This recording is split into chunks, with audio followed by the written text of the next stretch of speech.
Uh, Let's start over. Yeah.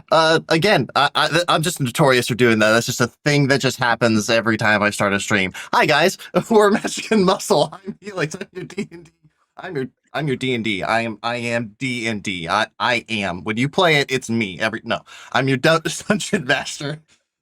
We're gonna be playing D and D in my homebrew game with these guys. Go ahead and introduce yourselves. Let us know what you're gonna be playing. Hello everybody. My name is C2A Jared. I am playing Sildar, a male half-elf fighter. and I'm 50, or Joey, and I'll be playing Timon the Bard. I'm basically a backline support for Jared while he destroys everything. That's the way things go. Well, the last that we left off, these two individuals have been named the heroes. And in 6 months' time, they are going to be responsible for defending the world from the Apex, an annual event where a whole bunch of monsters come from a small moon that orbits the planet, invades a much bigger moon that orbits super duper close to the planet, and then takes over the whole planet. But it doesn't end if these guys do their jobs. So now you guys have 6 months to get stronger. We had left off with you meeting the World Senate, a strange collection of individuals, some seeming to be a little bit nicer than others, with I think you guys getting an immediate impression of a few of them. You were given a few items from them. One of them was a small little, looked like a dragon's eye that, if swallowed, will allow you to produce dragon wings and gain a flight speed. Another one that was given to you by a strange half-orc wizard was a little wooden elephant that he said, if you ever find yourselves in a predicament, shout your deepest, darkest secret and throw it. What that will happen after that, you don't really know. But the party decided to not go through with the Ritual of Foresight, a magic ritual that would allow them to gain a glimpse at what they might face during their Apex, but at the cost of the life of the High Seer, the leader of the Great Library, and now individual that works directly underneath you guys. Basically your guy in the chair. Any information that you need, any research that you want done, the High Seer is the guy that you need to go to. Over the course of the last couple weeks, we've had some chats in the Discord and some questions were asked. Sildar is very, very interested in attempting to stop the Apex and has asked some questions of the High Seer, confirming that their warden, Cassius Duststone, that individual that trained them during their time as heroes, and they also just hired him to serve as their captain of their guard, of their keep. It seems that when he was a hero, he and his crew attempted to send someone to Ragnar, the smaller moon, to gather some research. And in a sad twist of fate, Cassius was unable to go, but his wife went instead and was stuck there for an entire year. She returned as a zombie with a horde of undead, and Cassius was the one that had to put her down. Tucked tightly and securely within her breast pocket was a journal that Cassius has held on to for a very long time, but within the last decade turned it over to the library. And the party gained a little bit of information from this journal, and a warning as well, that those who read too deeply into this journal often go mad, completely losing their mind. And so, I think that is a good place for us to pick it back up, as you have gathered your items from the High Seer's vault and are having this conversation in his office, as he takes away the copy of the journal that he gave you, before the enough that you could read without going mad. And then he will say, do you have any other questions? Very sad subject, to be sure. This isn't what I was expecting. Yeah. It's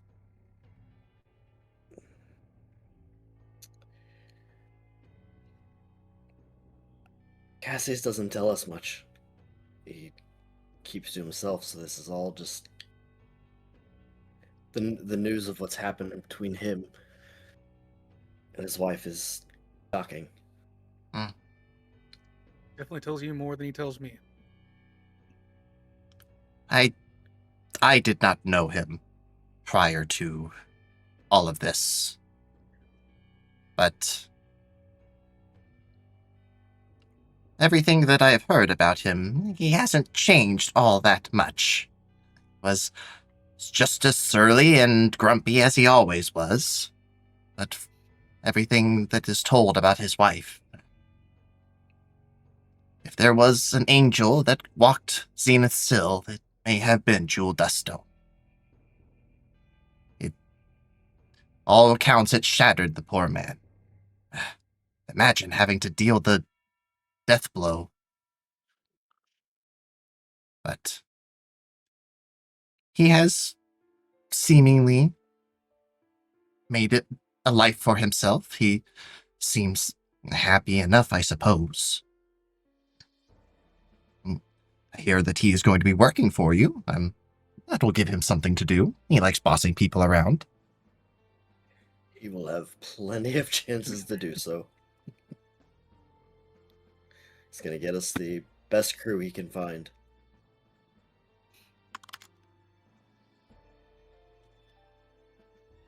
Timon's still upset he spent half his money recruiting people.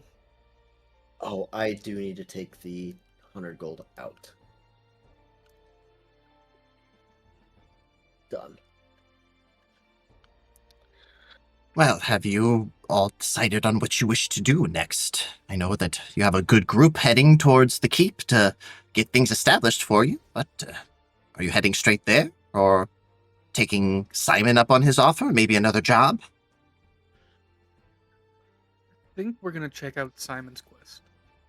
Yeah, we mulled over a couple of bounty options, and I think for now, Simon might be our best bet. Well, Money, and we get to fight Beast. I just whispered to the High Seer, trying to convince Timon to take the other two as well. Well, it is not simply about earning money, these jobs. It is also an issue of earning renown. You may be heroes, but there are some who will need proof. They will want to see your actions. This is a good way to get that started.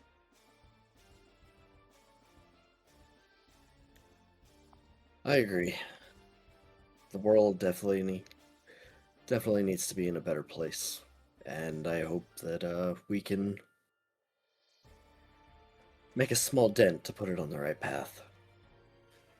Yes. Well, if there's anything else that you need from me, do not hesitate to send a letter, send a message. I will begin working on whatever you send right away.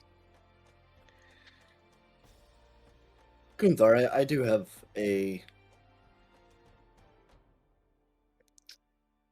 message. Would you happen to be able to send?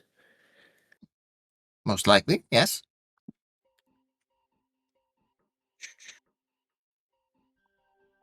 Would you be able to get a message out to the leader of the Flames Fury, Brachus Hellscale?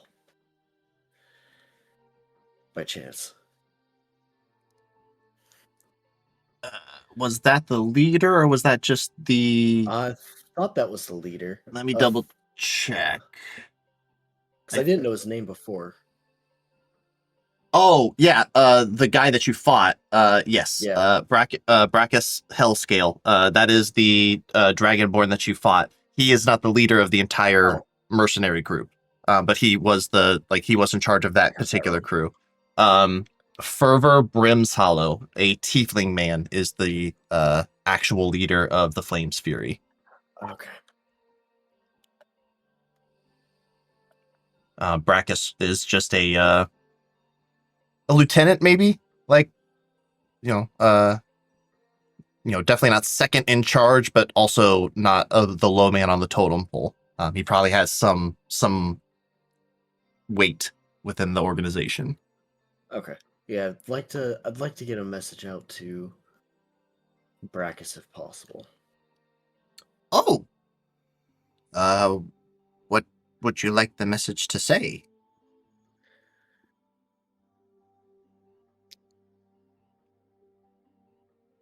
It would best way to put this without Why the get fuck him to did you come over. run?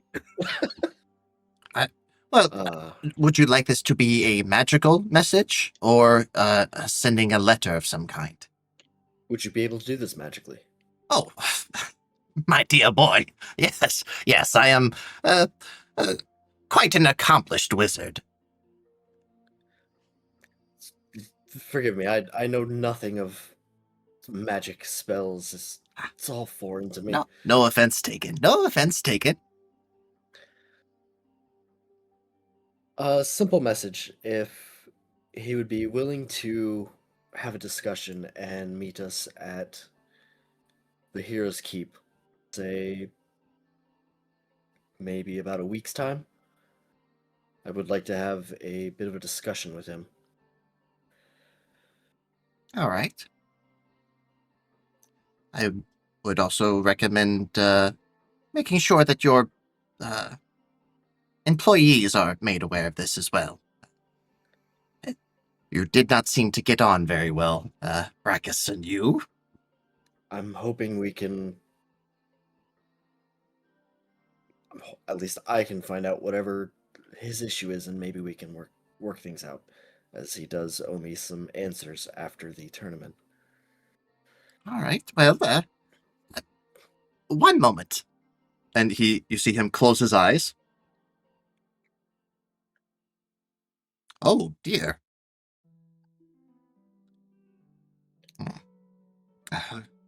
Quite a colorful use of language.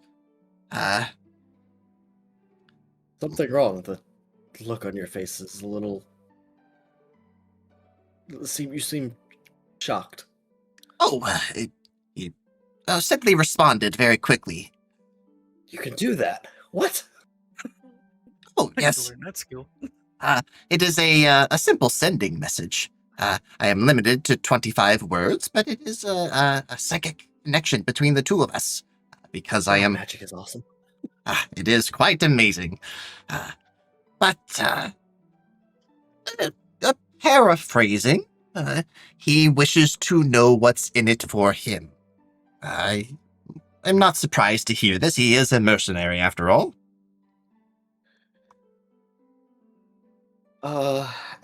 Outside. Mhm. So I'm curious. Yeah. Come Apex time. Mhm. Are we allowed to bring people to help? Yeah, you can Okay. like kind of like deputize really anybody that you want. If I don't normally allow it for other games, but you're only 2 people. So if you guys want to deputize NPCs, then those NPCs will become hirelings. They'll get basic stat blocks, and we'll throw them into your extras on D&D Beyond, and you get to control them in fights. Okay. They will operate just like you, though. So if they go down, and they're dead. I just wanted to check. Yep.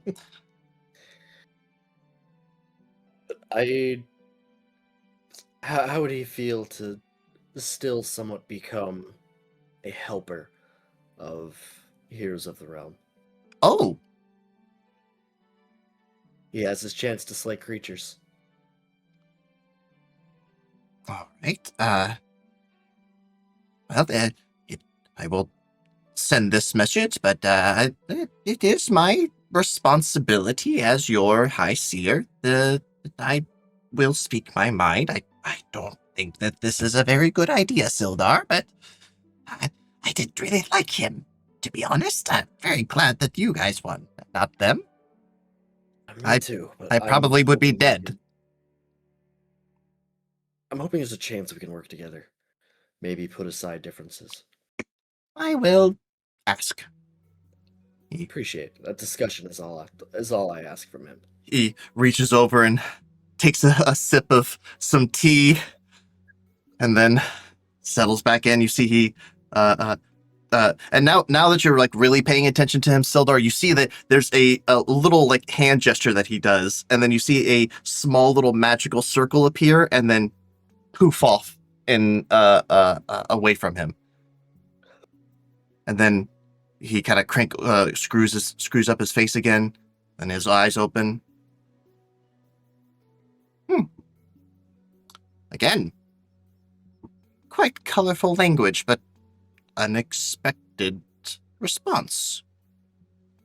He said that he will meet you there and that he will hear you out. That's all I ask. He did confirm that he will only wait for 2 weeks. Okay. Mr. High Seer, are you able to communicate Please. with different planes? Gunther, my dear boy, Gunther. But I am. This spell has a limited functionality across the planes, unfortunately. There's a chance of failure every time it is used. Depending on the plane, however, if I have stronger connections there, there may be better ways to communicate. The tea is very strong. What would you recommend to get in contact with the Feywilds?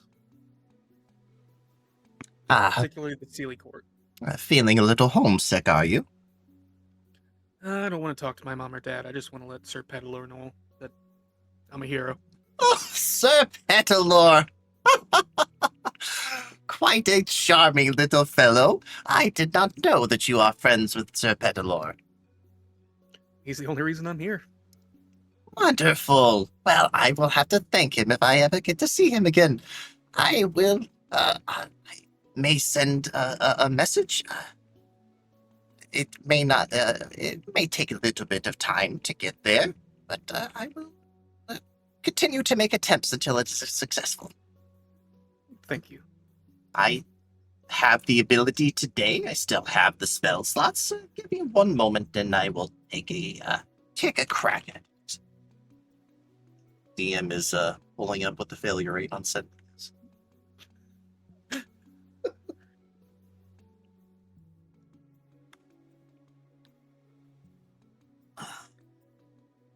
Okay, cool. Timon, give me a D100 roll, please. Oh shit! It's the first time I see this.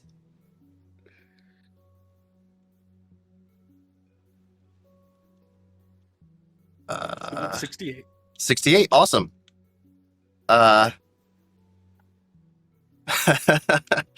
You see the High Seer again sit back, and this time he has a much more relaxed look on his face. This seems to be not as stressful of a request, and then he just kind of brightens up. Oh, you as well, Sir Petalor, you as well. He is thrilled.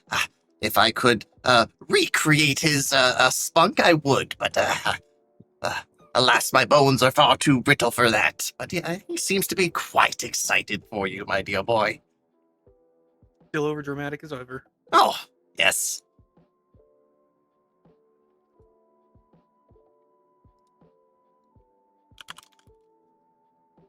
Well, That's all I really wanted to do. yeah, that's fine. I'm making a note on your guys' calendar that because today is the 1st of Midnear, the middle of the year. So on the 15th, Brachus will leave. Okay. So I'm notating that for mostly for myself, but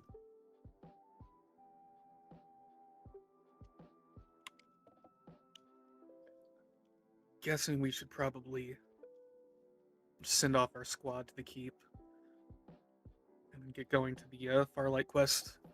Time is of the essence. Yeah, and we should definitely pass along the message that Brackus will be on his way at some point. You're gonna tell Cassius. well, if you are meeting Simon, Think of that. if you are meeting Simon, then you will find him in the guest chambers in the palace. Head towards the entrance of the palace and let the guards know, and they will let you in. You are heroes now. You have quite a bit of access to certain things. But Simon mostly stays in his room whenever he visits. Good to know. Thank you, Gunthar. Of course. And enjoy your time. Simon is a fine fellow. His magic is a bit questionable at times, but he is also a very accomplished wizard. As we're walking away, I'm gonna say to Sildar, Cassius is not gonna be happy. First Tanda's husband and now the Red Dragon. Oh. Wait, I didn't think Cassius had problems with Tanda's husband. I thought it was one of the... He picks on Tanda's husband. They don't hate Okay. each other, but Cassius is just really mean to him for some reason. Oh, okay. I thought it was the other blacksmith that had issues. Yeah, that's Tanda's husband. Yep, that's Tanda's husband. No, wasn't there one was somebody with Ashley and the Chuckle Fucks? There was a blacksmith, yeah. You hired him too, but he's going to be working under Talus. Okay. Yeah, I didn't. We recruited so many people. You guys, yeah, you I'm guys, just at the bar throwing out money. yeah, you guys hiring the Chuckle Fucks was not on my bingo card. That's gonna be a new one. I'm really happy too, because usually in these games the Chuckle Fucks go away after this. They never ever show up again. But I'm gonna be honest. I thought it was just Ashley he was gonna recruit. And it's like, oh, you recruited all of them. I mean, okay. Also, like a little bit above board, like the keep is gonna be your guys' to do with. I have had groups completely form little like cities, and the keep kind of becomes the like a historical building versus like the rest of the village, right? And then I've also had parties that just have never ever gone to the keep once. How about a remodel? Yeah. So it is your guys' to do. If you want to play SimCity, we could totally play SimCity for a little bit. Fair enough. I did want to. Did we talk about my resurrection rules? Because I did talk about people dying. I just want to make sure. You're Okay. going Cool. Matt's way with Yep. offerings and stuff. Yep. Cool. All right. So you guys, are you heading to go to Simon first, or are you going to go talk to Cassius? I'd say we gather, I'm gonna say our troops. Okay. And give them a farewell, and then go to Simon. Cool. Okay. So you're gonna go see Cassius and Tanda then. Yeah. Sweet. Yeah. Okay. If Yeah. possible, like group them up. Yeah. Easy. You guys head back down into the arena, walking through the depths of the arena of the first, asking around, and people keep pointing you in a direction. And all of the people who work at the arena have their own kind of living quarters within the place, and they're all kind of grouped together. You know that Tanda and Cassius aren't neighbors per se, but they don't live that far. Their rooms aren't that far away from each other. And you see, you walk in and you can see a door wide open. It's Cassius's door, and as you walk in, you see him there, just haphazardly, just shoving shit into a knapsack. No organization at all, but it doesn't look like he needs to be, as basically everything he owns can fit in this knapsack. super duper sparse in this room. You look down the hall a little ways and you see another door that is wide open, but you also see an absolute fuckload of suitcases piled up in the hallway, and a dwarven man with a black beard tiredly walking up, putting another one. Yes, dear, as he turns and walks back in. But Cassius will see you. Oh, hey, what's going on? I'm about ready to leave. The undergroves are going to come along. Tanda says cheaper that way. We'll save on fare. Yeah, we just wanted to come in and check in with everyone before they headed out. Well, I could personally ask one thing. Can you please watch over the party?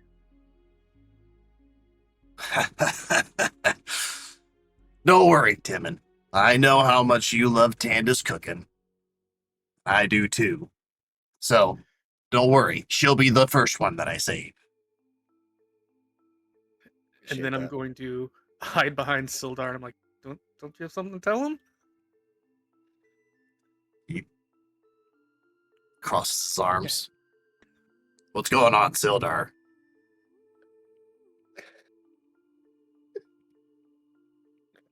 I'm gonna just kind of whisper under my breath to him, and it's like, I'm going to kick your ass later for this. You're the one that requested him. I didn't know about their issue. Cassius, just Mhm. as a heads up, you along with Tanda are not the only ones heading to the keep. Timon has also recruited Ashley, as well as the entire group of Ashley the Chuckle Fucks.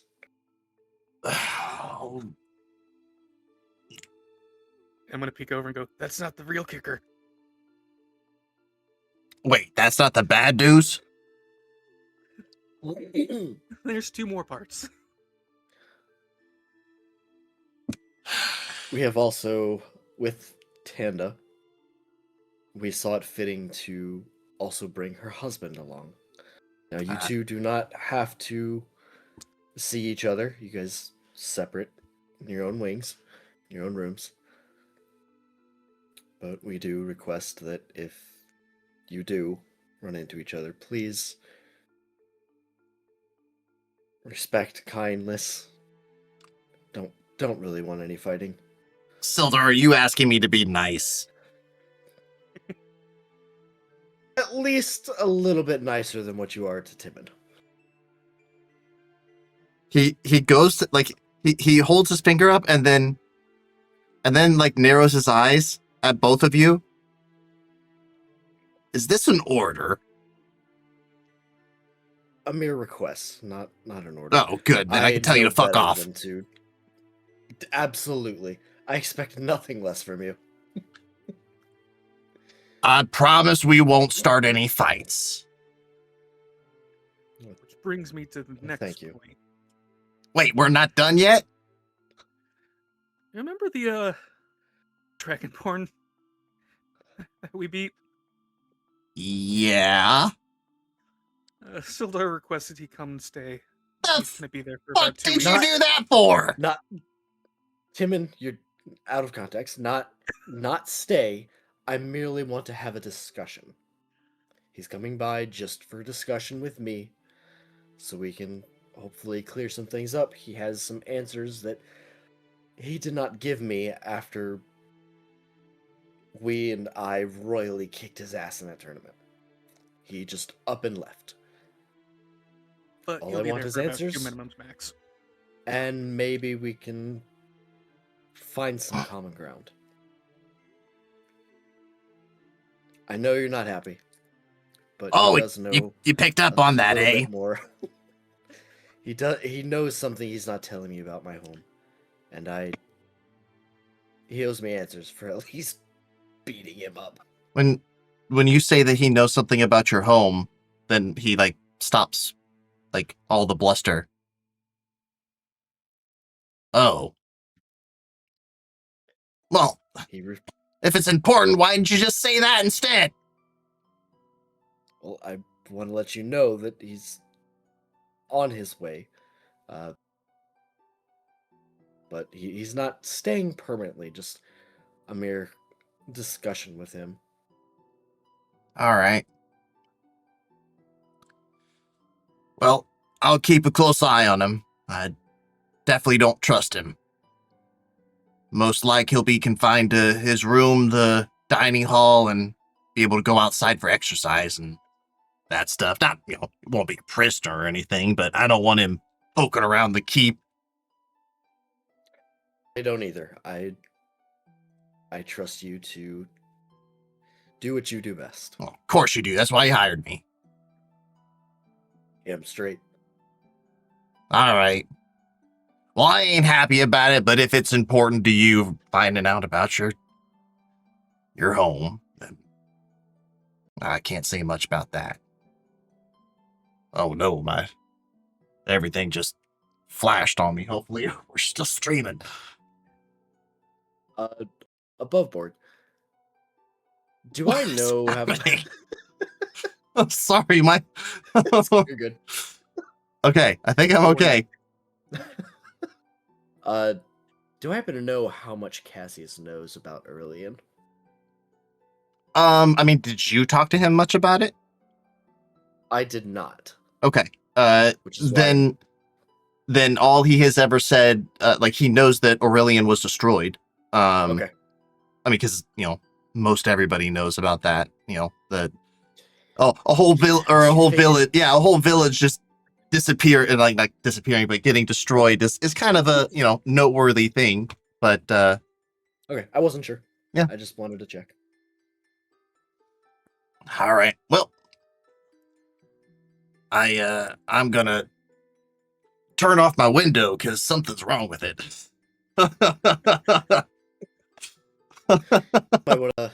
Might want to get that looked at. Yeah, I don't. Some fucking enchantment. I don't understand magic. Maybe Gunther could take a look. Yeah, maybe. As long as it's not Simon. He's fucking crazy.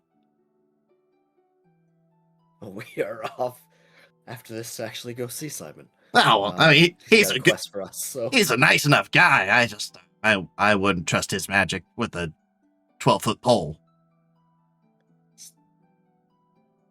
why is that? Is there something wrong with? Yes, fucking crazy. You see him wearing that black glove when you met him? You know why he wears that? I don't. Fucked up an invisibility spell. Now his right arm's see-through all the time. It looks like a skeleton. Huh. That's kind of cool. And it's just sitting there writing it down in his book. You say cool, I say creepy. I don't need to see my bones unless I earned it. You know what I mean? I hope I never have to see mine on the outside. You're in the wrong line of business, my boy. Probably, but I've seen enough of friends and people I've been fighting with. I'd just personally rather not see mine. Yeah. And I hope you never see mine either. I'll shove them back in. Well, he like looks around at the nothing around him. I got some packing to do, so Well, safe travels, and I'll see you after we get done with this. be in touch soon. all right. We'll have everything ready for you. Looking forward to it. Make me proud, boys. Magic and muscles. Magic and muscles. Stupid fucking name as he shuts his door. Now I think he's starting to warm up to the name. I think so too. He didn't yell at us to get out. It took him a minute. But that went over a lot better than I thought it would. Thought he was gonna lose his shit over the Dragonborn. Again, he's not staying. I need answers. I need to know what he knows. Maybe after Gunther does his research with the info I've told him, And whatever Brackus can tell me, maybe we can start putting the puzzle together.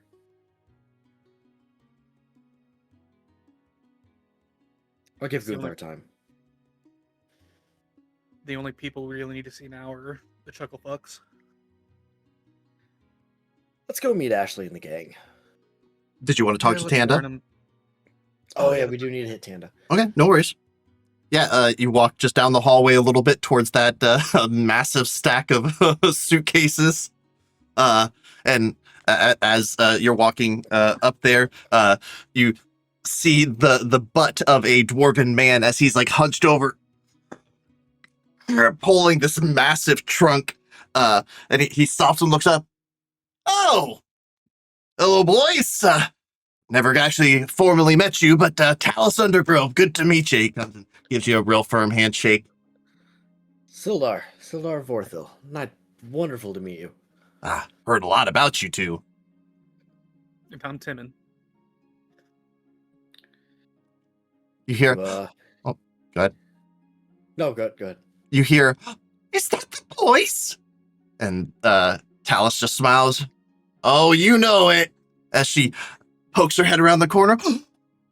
Oh, I was hoping I'd get to see you guys before we went off. Hold on. And she disappears back in, and then she comes back out, and she has a plate of chocolate chip cookies. I wanted to give these to you before you left. Oh, you shouldn't. God, I love your cooking. I'm Thank stuffing you. my face with cookies as I'm getting myself into I will. I'll take one, and then I'm going to wrap up a few to take on the journey. Okay. This is gonna go a long way. Thank you. And Talus definitely does the ooh and like in like a very practiced move, dodges her like swatting hand to steal one.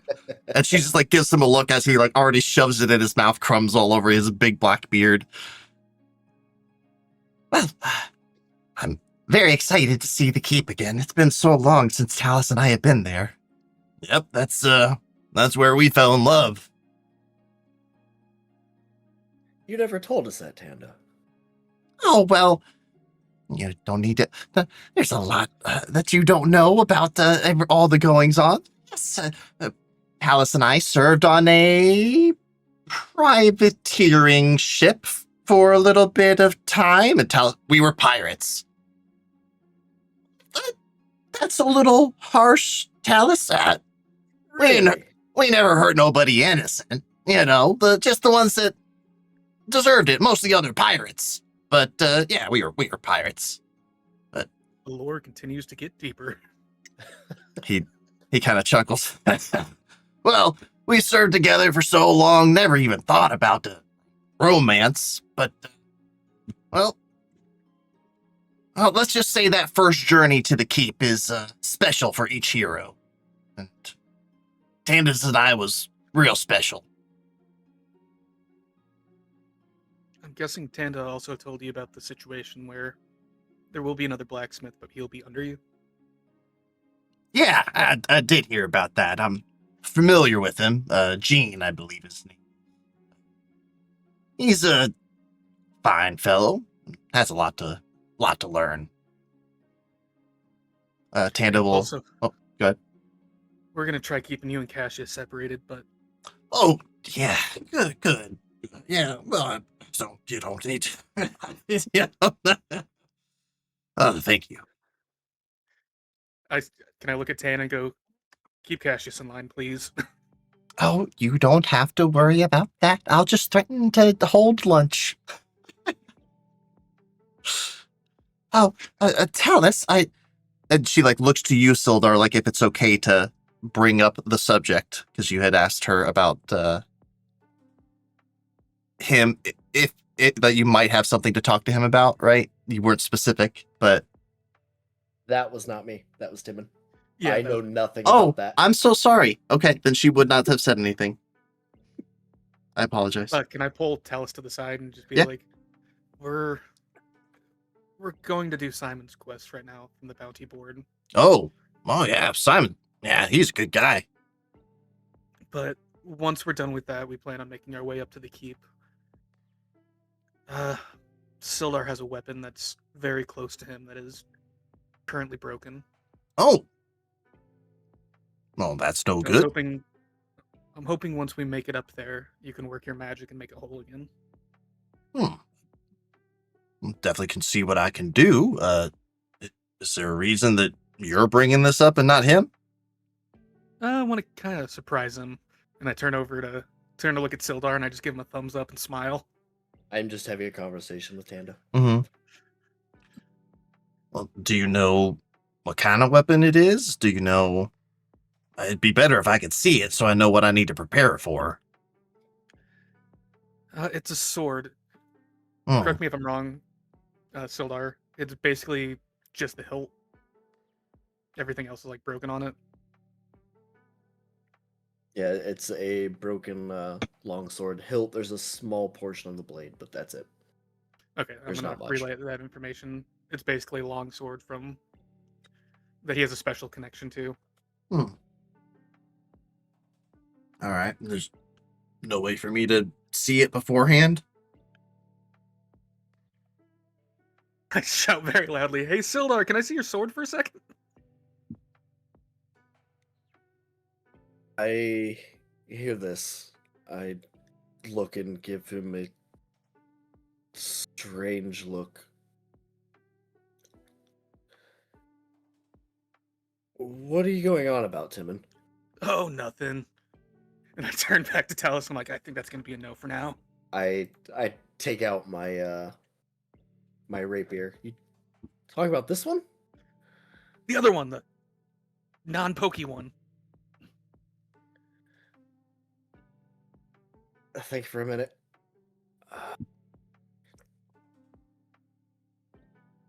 I okay. I don't. I don't know why, but I take off my pack and pull it out and hand it to Timon. Just please, just be careful. I will not drop it. I promise. And I go into a huddle form with Talus. Okay. Talus looks at it. He kind of screws up his face a little bit and slowly reaches out to take it, Timon. Do you hand it to him? Be very, very careful. The two of you watching Talus see something very interesting. As this dwarf's hands curl around the hilt, he stiffens up. His eyes roll back in his head. Tanda. Talus? Talus, dear, Talus! As he comes back to holding your broken sword straight up like this, he just slowly starts walking past you, Timon, towards the suitcases. But there's an absolute blank expression on his face. And Tanda just kind of takes a step back into the room, but still like there as he slowly starts making his way towards those suitcases. Timon, what's going on? I don't know. I don't know. What Bad idea. We need to stop him. what what did you do? I just let him touch your sword. I He don't. he gets to the suitcases and he starts shoving them over, pushing them, toppling this massive stack. And Tanda, Talus, dear, Talus, what are you doing? Talus, Talus. And she goes to shake him, but she grabs him and you see like she goes, like she makes the motion to shake, but his body doesn't move. She moves instead. And she's like, oh my goodness.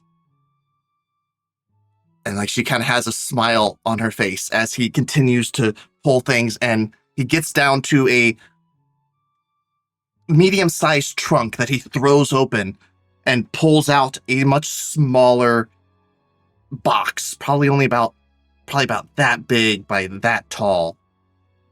And he sets it down. He reaches into underneath of his shirt and takes out a key. And Tanda slowly puts her hands. Tanda, what's going on? It's happened. The vision. What vision? What? No. It's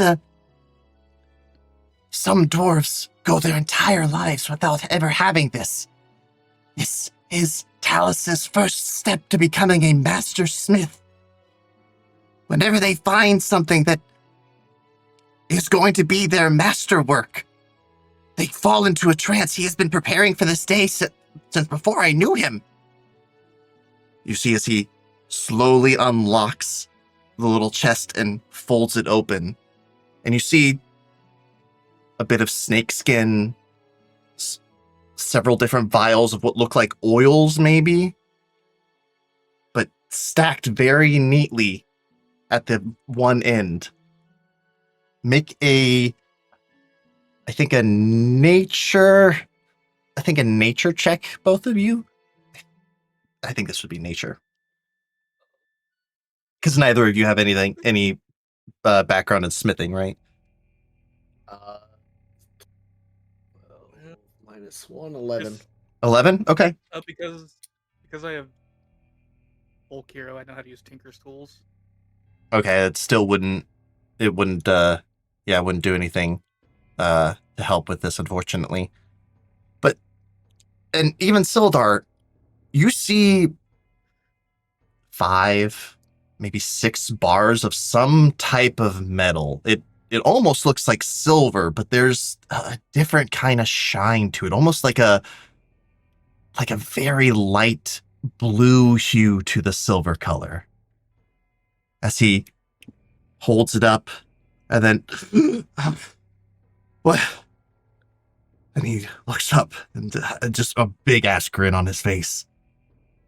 Are you Tanda. okay? Oh boy, I am more than okay. He slams the thing down and he rushes over to you, Sildar, and takes you up and starts hopping up and down. Oh boy! Oh, No, you my- have Oh, my back. you have no idea what you've just done for me. If I survive this, boy, I am going to make you a sword to end all swords. You'll be the envy of any other hero. I don't know exactly what it's going to do yet, but I know it's going to be beautiful. Well, I guess the cat's out of the bag, Sildar. Okay, somebody hold up. Hold up. What just happened? Oh, Well, when dwarves reach a certain ability, it's not often, it's not very common at all, but those that reach the Master Smith level will have visions, an irresistible urge to create their masterpiece. Sildar, I will work. I may live for another century. I may make hundreds of more swords, but none will match what I will create for you. Hopefully, it might kill me.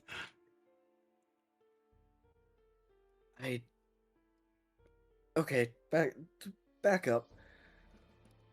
One, I certainly don't want you to die. Tanda would kill us. Well, This is Talus's dream. He has been wanting this. I will support him entirely. I will do the. Oh my gosh! Thank you for all those gifted subs.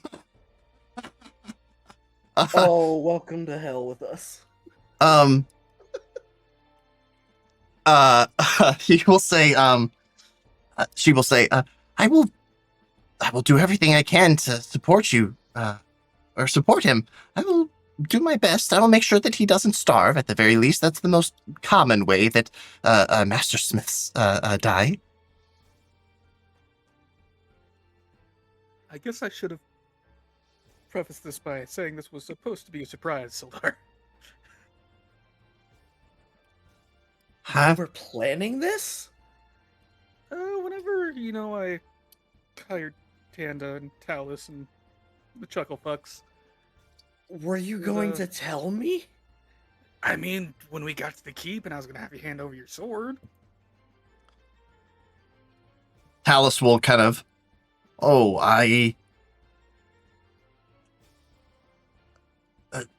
if you really want this back, Sildar, I will give this to you, and I don't mean to put any undue pressure on you, but if I will never become a master smith if I cannot do this.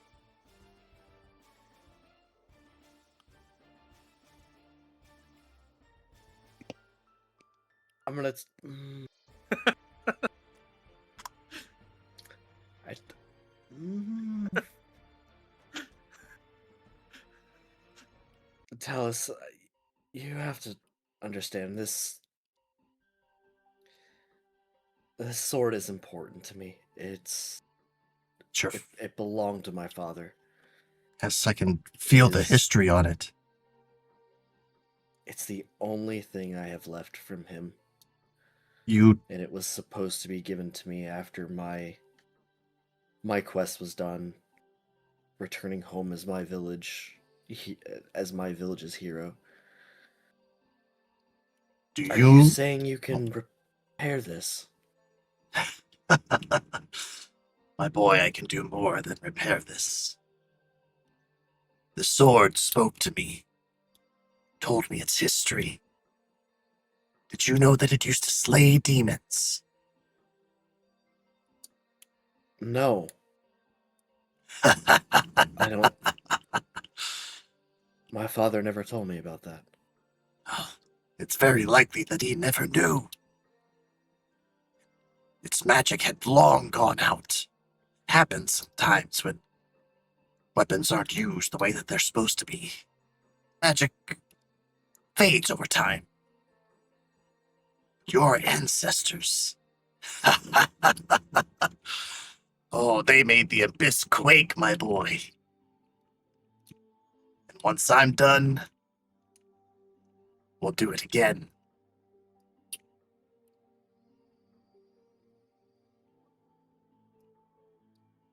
I'm in shock.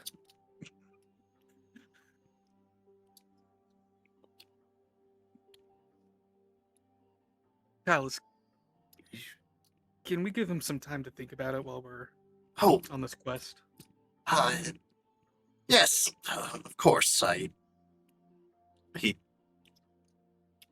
like, goes to hand the sword back to you, Sildar, and if you go to take it, go ahead. I reach my hand forward, grab it, and I pause.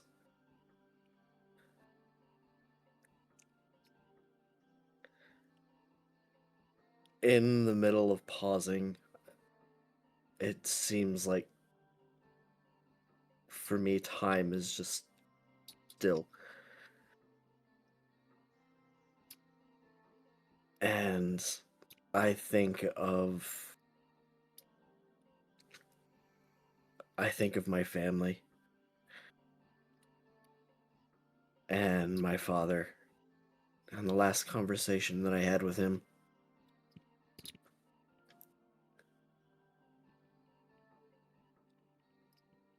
If you think you can fix this, please. And I just lightly push it back to him. Just take care of it. He smiles huge. Don't worry, my boy. I know how important this is for you. I will take very good care of it. You see as he reaches into that little box and he pulls out a what looks like a silk sheet, and he sets the pieces of the blade and then wraps them up very gingerly, tying it off and setting it inside the box with the rest of the ingredients.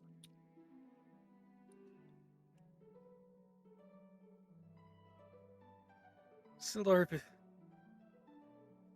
if he's anything like Tand is with cooking, that sword's in good hands.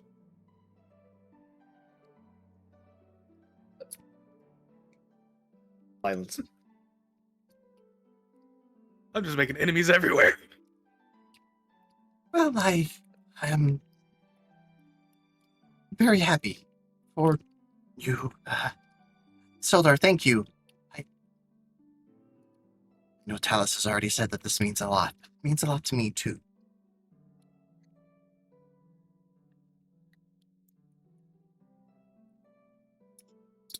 She goes in and gives you a big old lunch lady hug. Thank you, Tanda. And thank you, Talus. If you can restore this, I owe you so much. Won't owe me a thing, boy. Just restoring the right order of things. Timon under his breath is like, "Thank you, Timon, for coming up with this great plan." Do I hear this as we're hugging Tanda?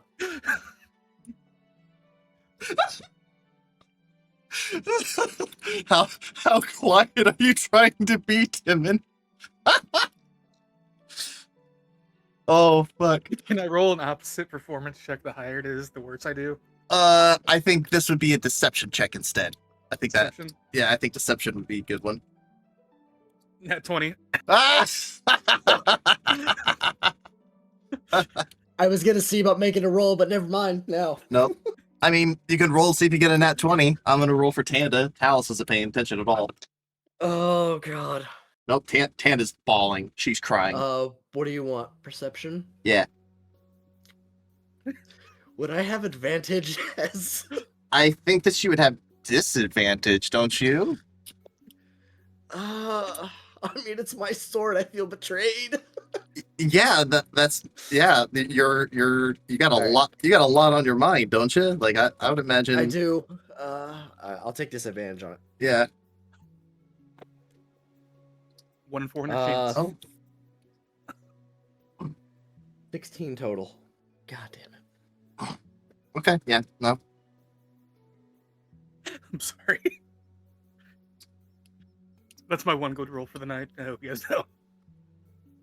All right. Well, you say your goodbyes to Tanda as they begin packing again.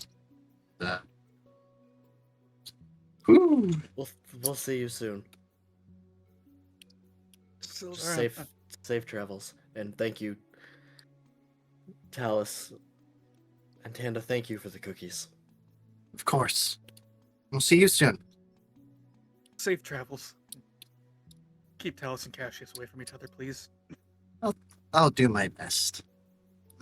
Now that Talus has actually had his vision, maybe Cassius will give him a bit of respect. And Talus has gone back into the room to start packing. You just hear a ha from inside the room.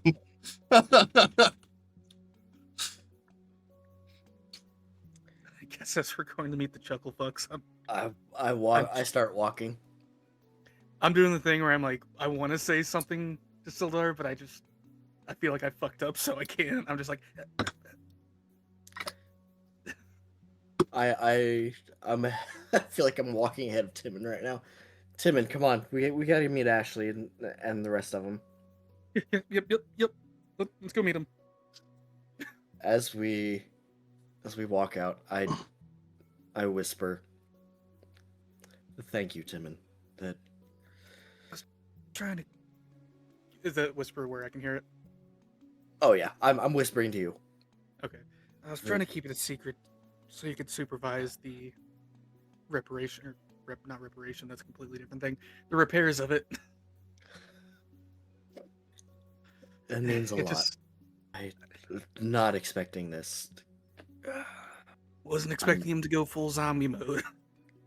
That was shocking, but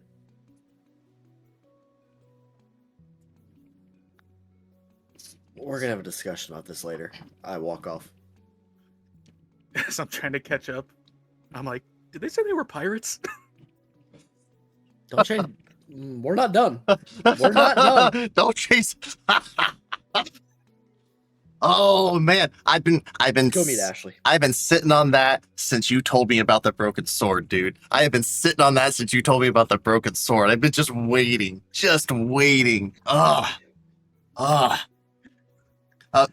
Slightly above board, and this like absolutely a pointless plug.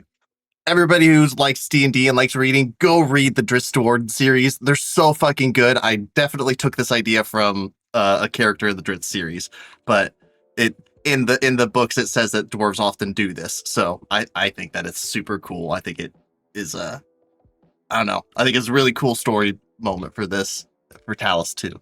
So I am pumped, Sildar. As I'm you guys, happy. Mhm. Hildar slightly pissed at somebody. As you guys walk out, you see the city square just out of in front of the palace, the arena, and the library has kind of been cleared out. There are still a few stalls, but it looks like these are the ones that are kind of here on a daily basis, not just here for the festival. And across the way, you can see on the outside of the Noble's Chalice, where Timon and Ashley had their performance, a wagon. With a very, very sad looking horse attached to it, and a lot of things being piled onto the cart that is attached to this horse. You see Ashley and John Peters, the farmer, and Jean all working and putting things there. Sitting on top of the wagon, not helping at all, is Reggie, the ranger, who's not paying attention to them at all. But Ashley will see you guys coming up. Oh, as she runs it, like drops what she was doing, and Jean and John Peters, the farmer's like, she just bounds up to you guys. We're getting ready to leave. They said that they wanted to wait for the others. Apparently, the angry dwarven guy that trained you guys is going to be coming too. Yeah, and so is Tanda and her husband. Oh, I loved her biscuits. They were so good. Just We're a definitely word gonna of- have some good food. Ha, yeah. A word of advice. If you see the two dwarves start to go at it, just hide behind Tanda. Oh yeah, I wouldn't get involved in that at all. No. Nope. I'm the arena was enough fighting for me.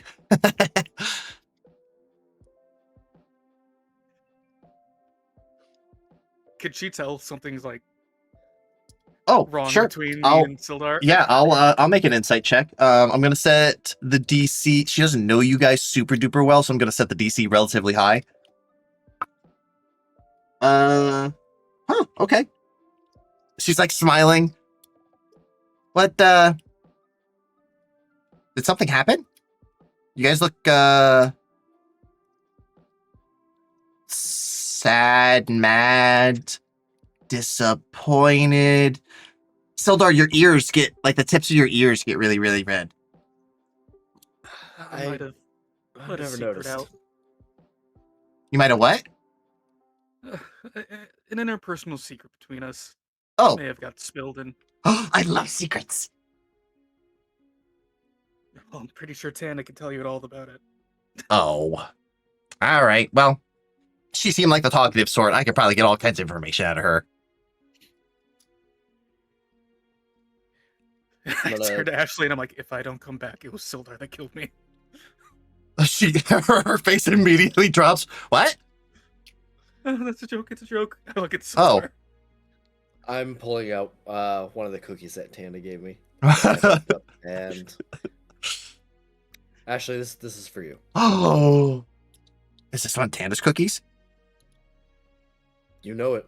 You barely get the know it out before it's just in her mouth. It's still warm. How does she do it? I don't know. She's good at what she does. She's so good. We're pirate gonna cooking be for you. eating well. Us halflings don't really care about getting fat from eating, and I think I'm gonna be a stereotypical halfling when I'm working for you guys. I don't think Cassius is gonna let that happen. What? Why? It's not like I'm gonna be doing any work. I'm just playing music, right? He might He's What? kind of in charge. I mean, Cassius he's also getting a bunch of guys for us, so to keep safe. He's got Oh his yeah, own crew. we're not guards. I'm there to look pretty. Gene's there to help tap the other blacksmith, and John Peters, the farmer, is there to, farm. Well, we just kind of wanted to stop by and see you guys before you headed off. Well, good to see you. I'm excited to see what the Heroes Keep is going to be like. This is going to be cool. I've never had tenure before. We're excited to see it too, but first we have a little work to do before we leave. Okay. Well, don't die. Remember what I said. Okay. You and everybody else, safe travels, and we will see you soon. Okay. Bye, Ashley. Bye, Jean. Bye, Jean. Bye, Ranger Guy. He just pulls out a super long pipe and just lights it and starts blowing smoke. And I guess we're gonna head to Simon. Okay. Before Need some time alone. You need some time alone. I perfectly understand. Yeah, I need a little bit, Timon. I'm gonna.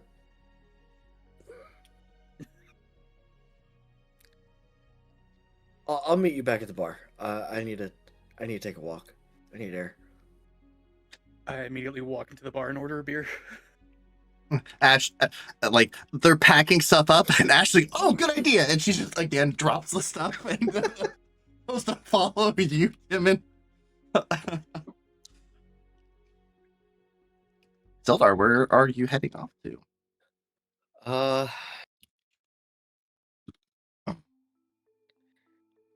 Looking for a temple. Uh-huh.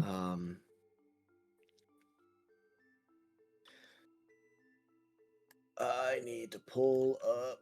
You said earlier there were a couple around of some of the gods. Uh-huh. I need to pull up your notes. Yeah. What's the overview?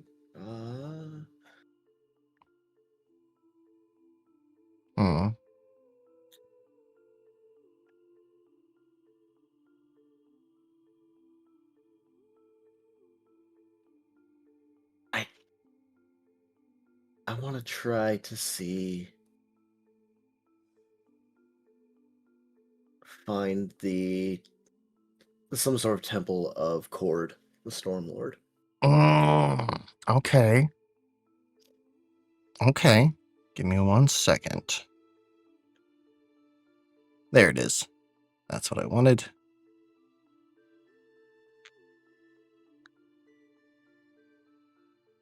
There's a couple stops I want to make on my walk.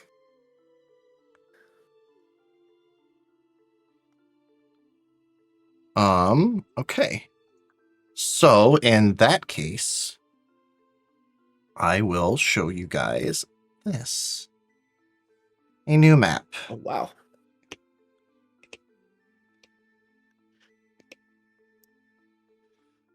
And I will show... Why is the map not updating for the audience?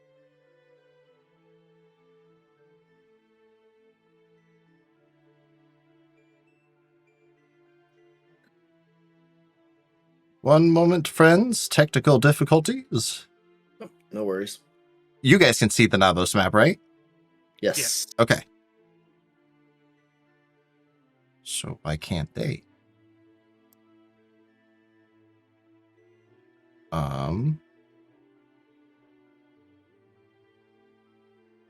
Oh, because I'm looking at this like I'm the DM, not players. As a player? Yeah. Rejoin as player. Pay no attention to the man behind the curtain. There we go. Ignore the curtain. All right. So, this is Navos, my friends. Right over here is where the keep, the library, and the arena are located. This is that square where all the festival was happening. And Okay. you begin making your way over here, Sildar, into the temple district. And you will head towards, give me one moment. I remember the name. What's it called? The Sanctum of the Storm, I think is what I called it. Let me double check.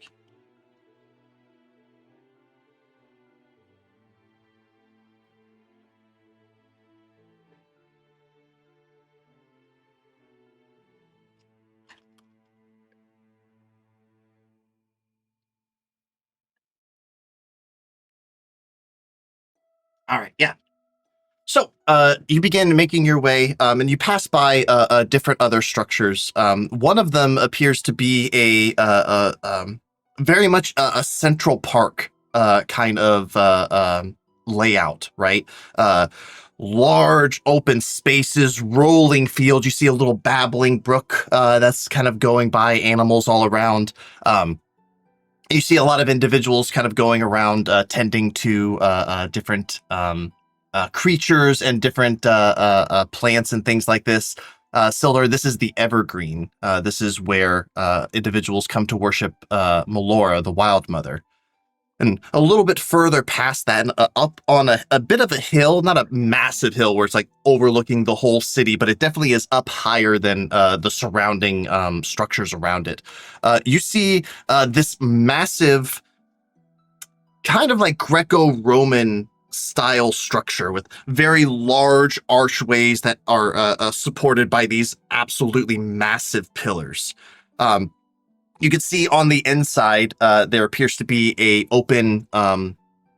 flat field of some kind. Some grass here and there, a lot of really big stones and sand everywhere. And as you cross the threshold, Sildar, into the building itself, you immediately are drenched and blown sideways at the strength of the storm that is raging within inside of this building. As you get a little farther in, you see that there are people in the middle of this building, a large opening at the top, like a bit of an iris, letting some light in. And you see these people, some of them are wrestling. Others are doing calisthenics, lifting heavy things up and putting them back down. Others are racing and chasing each other around this whole area. And not separated, sitting up above all of them, you see a beautiful woman. Light bluish skin. She looks wet because everybody here is drenched. But unlike everyone else, her long flowing white hair, it doesn't seem to be affected by the wind at all. As she is sat upon a very large boulder, cross-legged, arms crossed, just observing as everyone is rushing around her. And as you step in, you catch her eye, and she just kind of cocks her head up a little bit. Excuse me. Hi. I don't know if I'm in the right place. My name's Sildar. Oh, I know who you are, Sildar. You're one of the new heroes. Yes. You fought honorably. Stormlord would have been proud.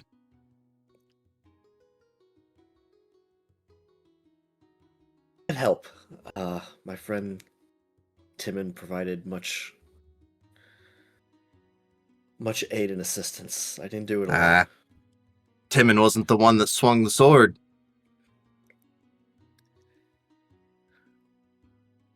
He helped.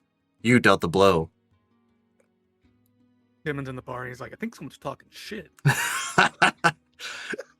You see as she stands up and kind of does one of these like real big stretches and like she bends really far back, Sildar. Like this woman is limber, and she goes into a one-handed handstand on the top of this rock and flips, like completely goes over and lands right in front of you. And you're a little shocked because she's probably a good like foot and a half shorter than you are, Sildar.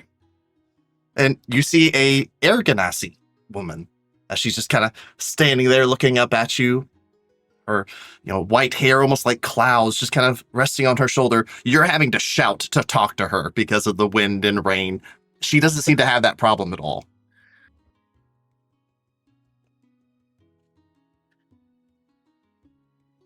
I'm not sure how to go about this. I've never done this before. Talk to a woman? No.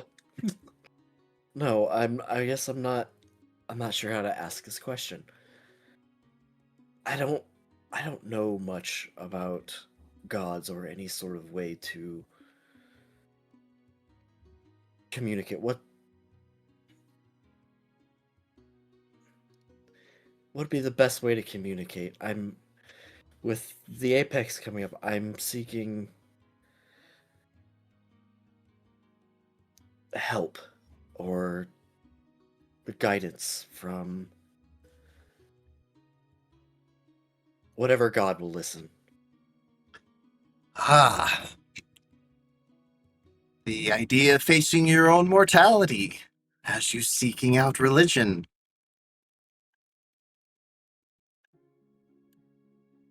Is that what this is? I'm not afraid to die. I'm worried about Oh, good. the Apex.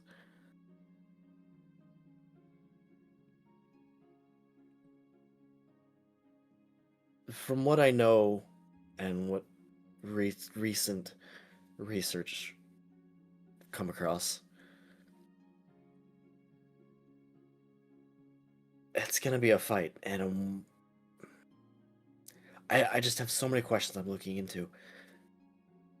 Is there a way for me to contact Cord to see if maybe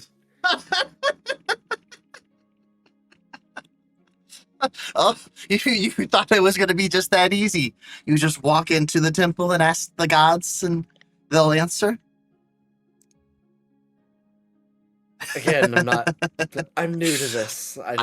I'm teasing you, hero. And she kind of punches you in the shoulder. Sildar, well, that fucking hurts.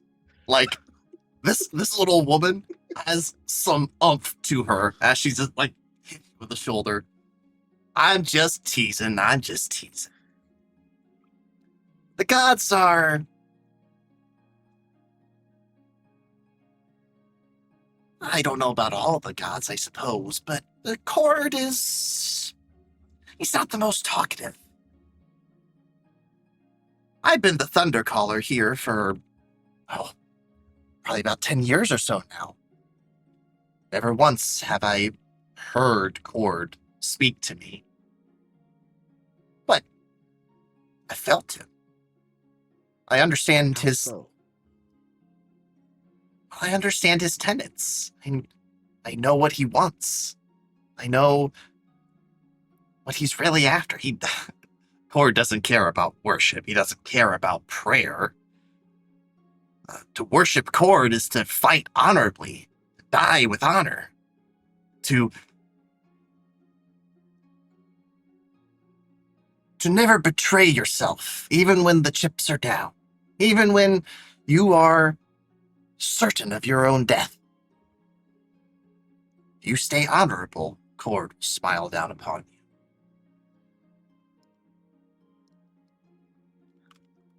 Is that it then? Just fight honorably? A little bit more than that, but that definitely helps. I mean, Cord teaches us that bravery, above all, there is no glory in cowardice. Strength is the true path to greatness. But greatness is the responsible use of that strength. And finally, the glory of the Stormlord lives through your own glory on the battlefield. Court doesn't need to do amazing things. That's what we're here for. We do the amazing things. Tempest Bolt Thrower, by the way. She holds her hands out. You can call me Temp. Nice to meet you, Temp. Sildar Vorthil. Hmm. That pretty good punch you had. I think my arm's a little bruised. You'll heal. I don't doubt it.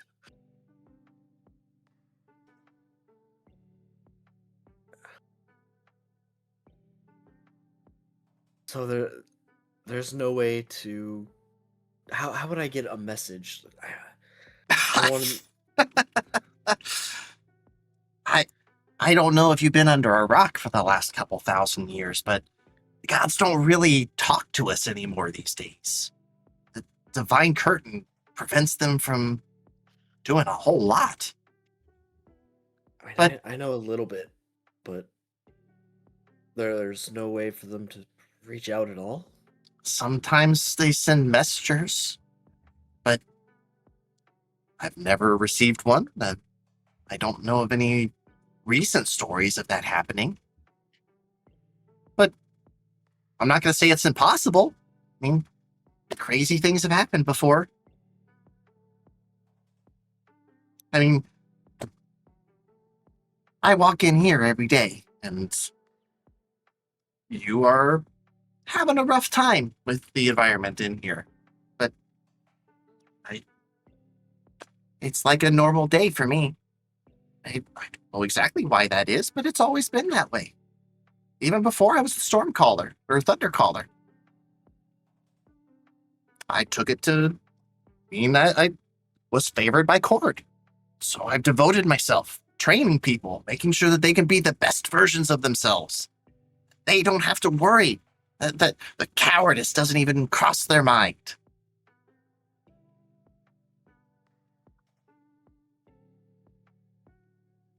Yes, I'm worried that come time for the battle in 6 months, if me and Timon are going to be strong enough to handle everything. Well, I can certainly tell you that Cord isn't going to give you any shortcuts. In fact, if you asked him for help, it's a good chance that he might make it even harder for you.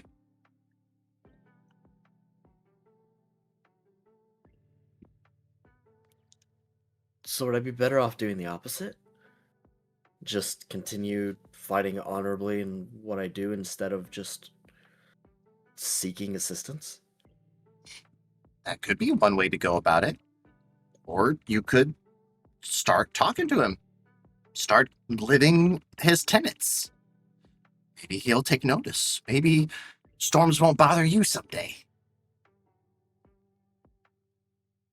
Is it always this cold in here? God, I'm shivering. It makes you tougher.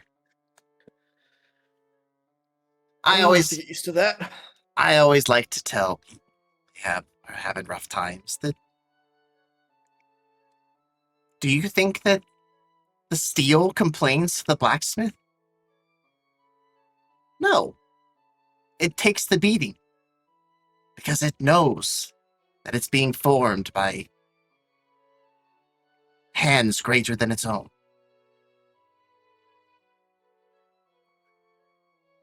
So, be like steel. Oh, I should take a beating.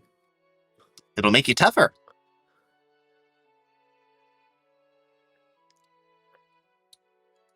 Okay.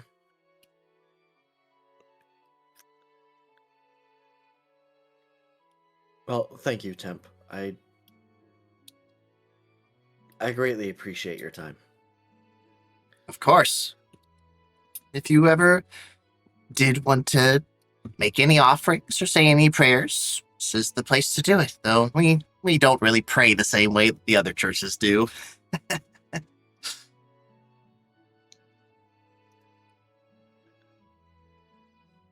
I guess I do have a question. Would do the other creator gods get along? Probably. I imagine most of them do. I don't know much about the other gods. I know that they exist. I know that Cord is not generally fond of Paylor. I think that they're a little too much alike, probably. Don't tell him I said that. Secret safe. But I know that Cord and Arathis, the lawbearer, get along very well.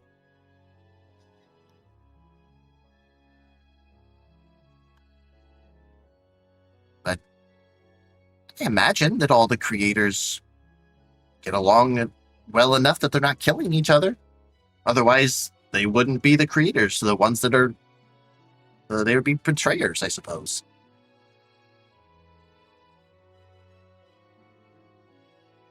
I guess that makes sense. Well, again, thank you. That you have been a bit of a help. Well, I do try.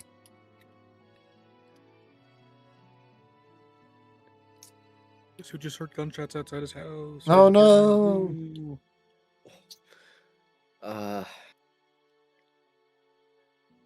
I just reach out a hand to shake. She gives you, and it's not a handshake, Sildar. It's one of these. Oh, the arm grasp. Yep. Okay. As she and looks directly in your eyes, and she'll just say, "May the winds of the storm blow in your favor." Thank you, and may it blow in yours. Well, if you ever want to get your ass kicked, you know where to find me.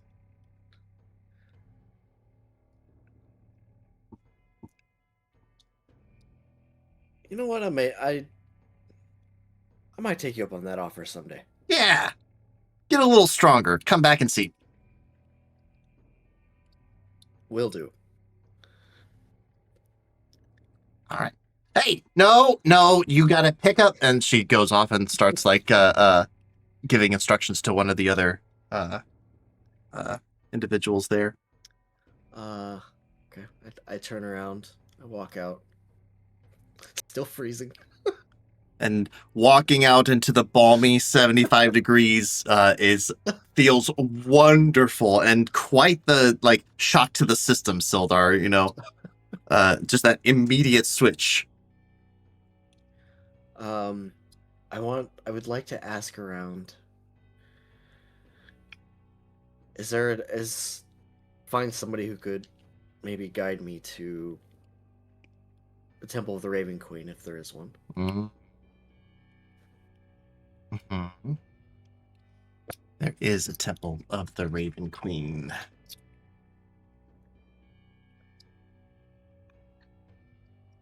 Second.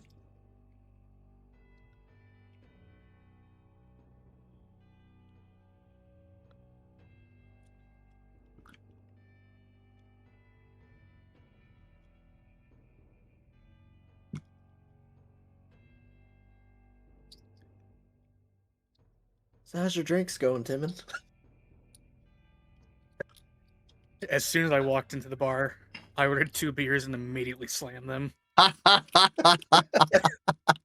as you're sitting there drinking, Ashley looks at you like, what happened?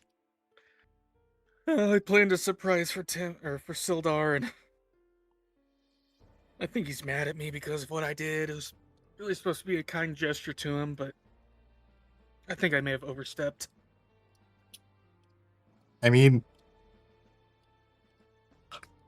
if you're doing something nice for him and he got mad at you, then I feel like that's kind of on him.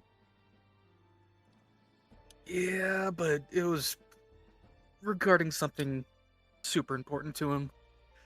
Oh, I shouldn't have kept him in the dark about it.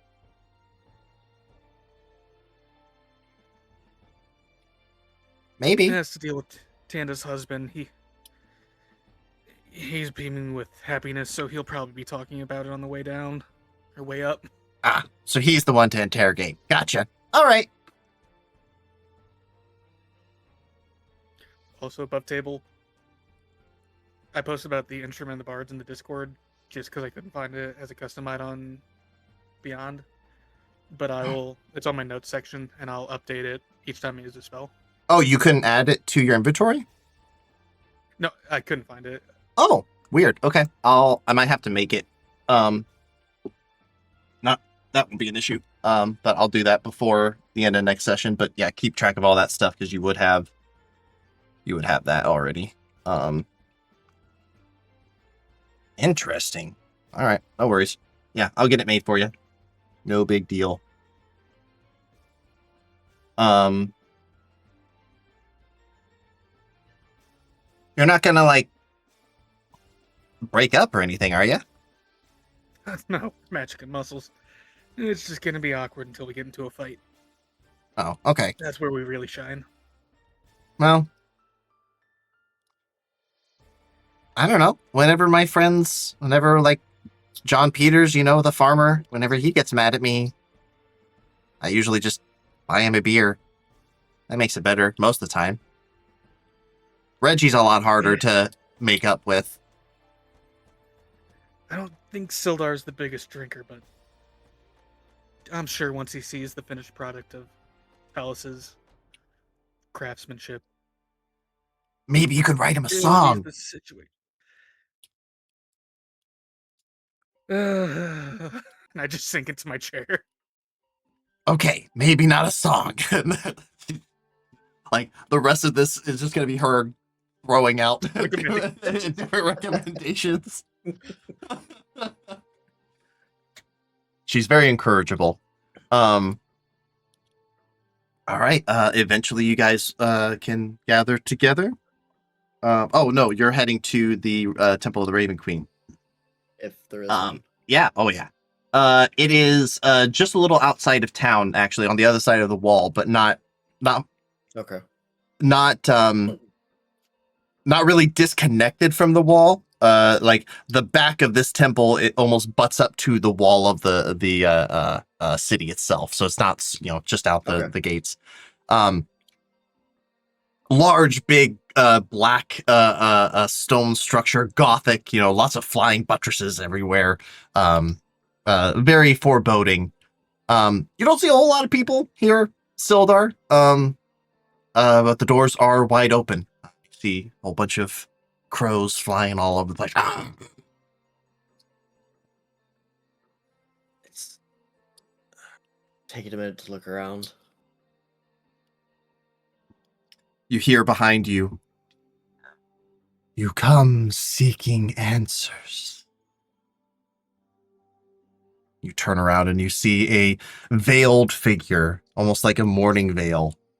You can't even tell what species this person is, but they are tall and lanky, and most likely female, but it's hard to tell.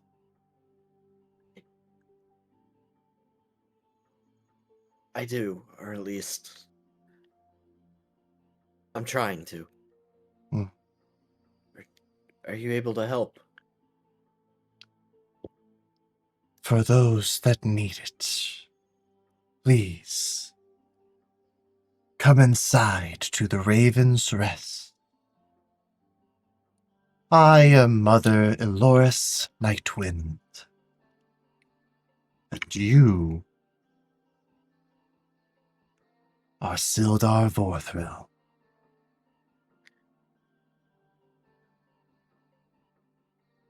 Word travels fast when you're a hero. That it does.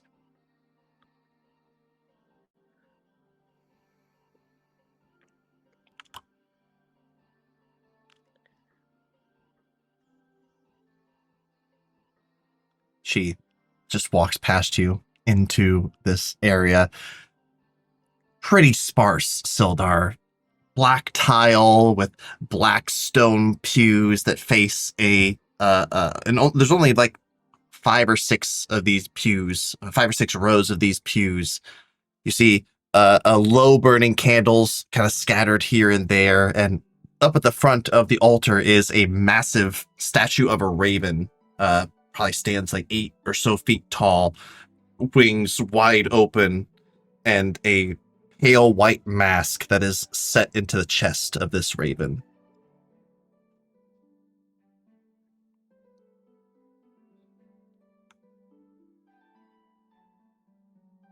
I have many questions, and seeking many answers, probably.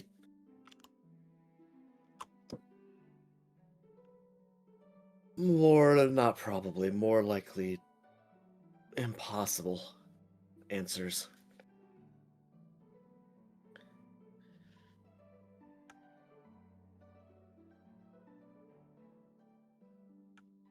The gods are separated by this divine curtain, correct? As it's been mentioned? A creation of the Raven Queen herself, designed shortly after her ascension to godhood.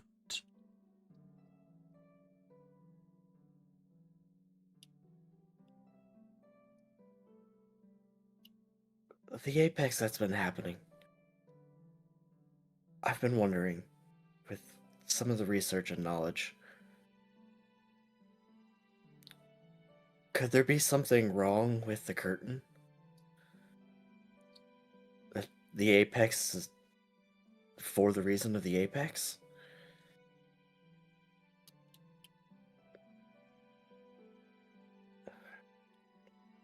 Was there a mistake?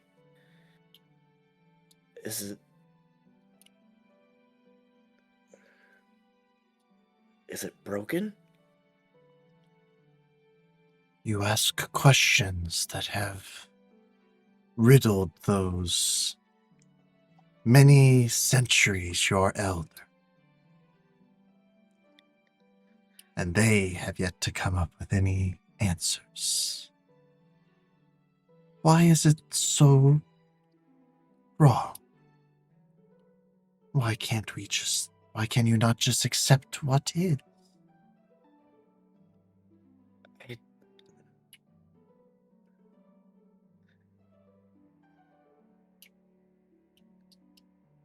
There has to be a way to stop it.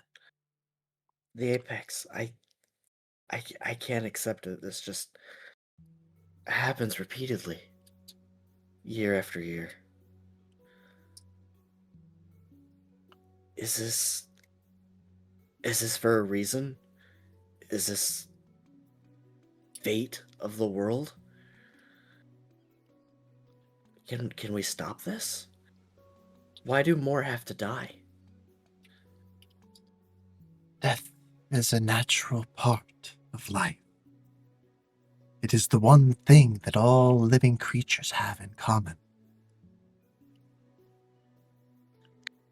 Who's to say that this was not the plan of the Raven Queen? We do not know. Her true machinations are hers and hers alone.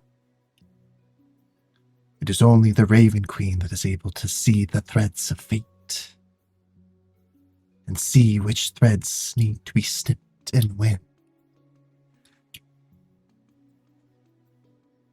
Perhaps this apex was a part of that grand tapestry. Or perhaps it is a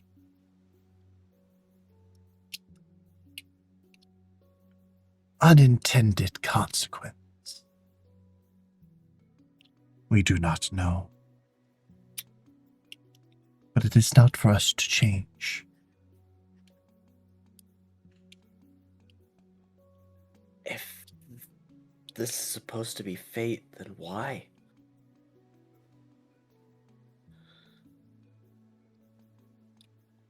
Is there a reason to stop the Apex? Perhaps. Perhaps you are destined for such a task. It's not something that I would know. But I trust in the mistress.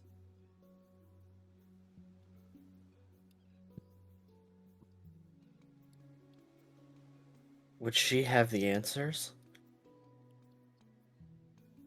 Quite of possibly. what I'm looking for? Quite possibly. The gods. The gods speak to those that they deem worthy.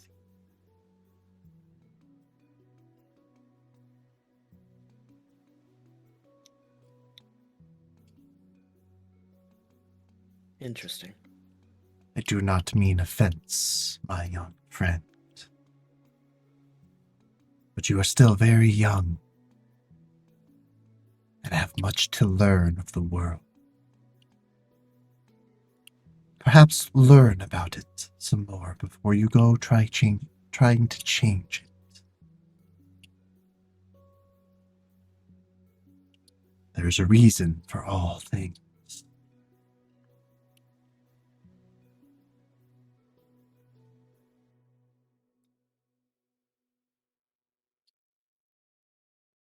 All right.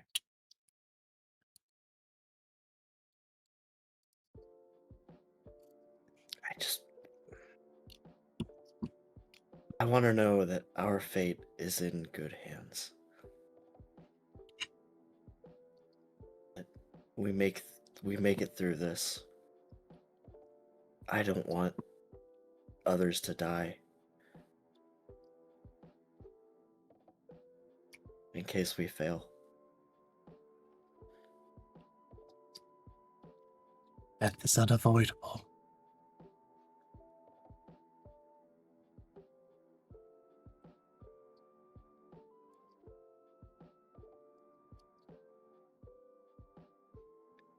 Does she make mistakes?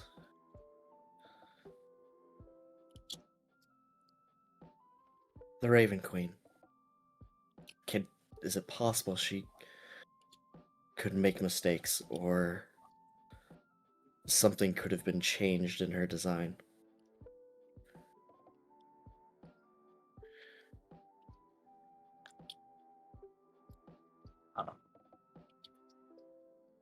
The gods hold a power that mortals like us have difficulty understanding.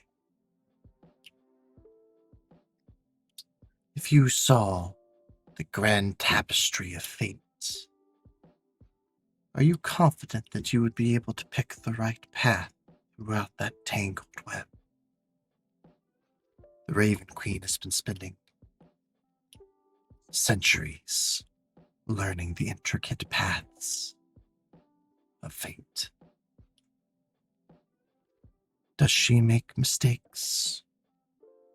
I do not know, but I don't think so. I am confident that everything happens for a reason. We all have our time.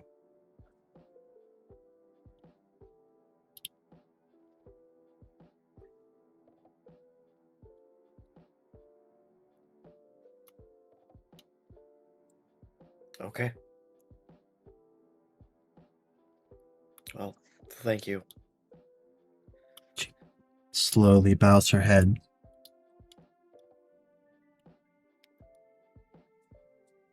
I look forward to seeing you again, Sildar.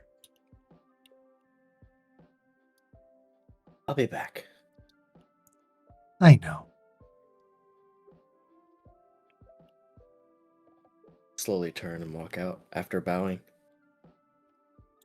And before I leave, I pause at the door and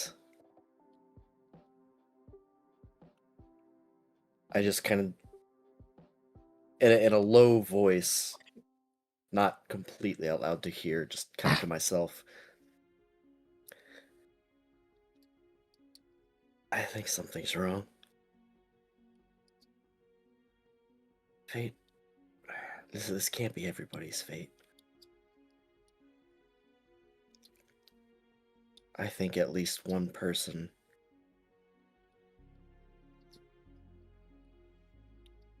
I have a feeling that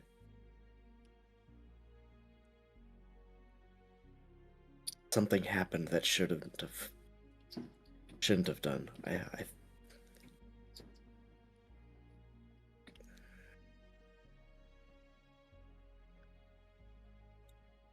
think somebody was cheated out of their fate.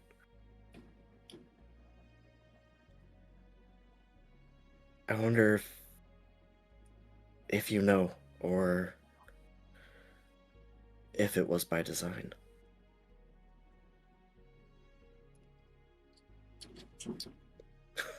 Look at me. I'm talking to myself. Sildar, as you're sitting there just at the edge, after you say that, kind of shake your head, and you just like look over to your right, and there's a raven that is just like perched on a bust, just looking at you.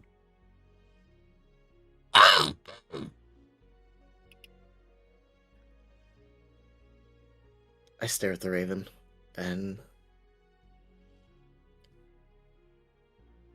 maybe I'm crazy.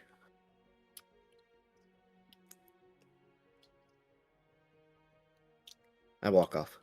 The raven flutters off as well. You find your way back to the bar, and Yep. Timon, how drunk are you? He's not drunk, but he's getting there. Sildar's gonna be walking up to me and Ashley as I'm talking about personal stuff like, why does my mom love me? Ashley's like, she's like she's a halfling, so she's like standing on the chair next to Timon and just like tapping his back, like, yeah, it's okay, buddy. She sees you walk in, Sildar. She like points to him and like, How many has he had? only 2. Oh God. I'd rather. Yeah, I'm gonna go help pack. And she. Thanks, Ashley. I've got this. As I'm wiping tears from my eyes, I'm like, let's go see this Simon distant torch guy. Yeah, let's go meet with Simon. And I'm Simon, sorry. stop. I'm not angry. I'm sorry for one. You don't hate me, you're not gonna kill me. Why would I kill you? We're magic and muscles. I don't know, I was picking up on the vibes and apparently they were wrong. I appreciate the help. I'll be back in the I bathroom. wish you're good. I wish you would have at least asked. I mean,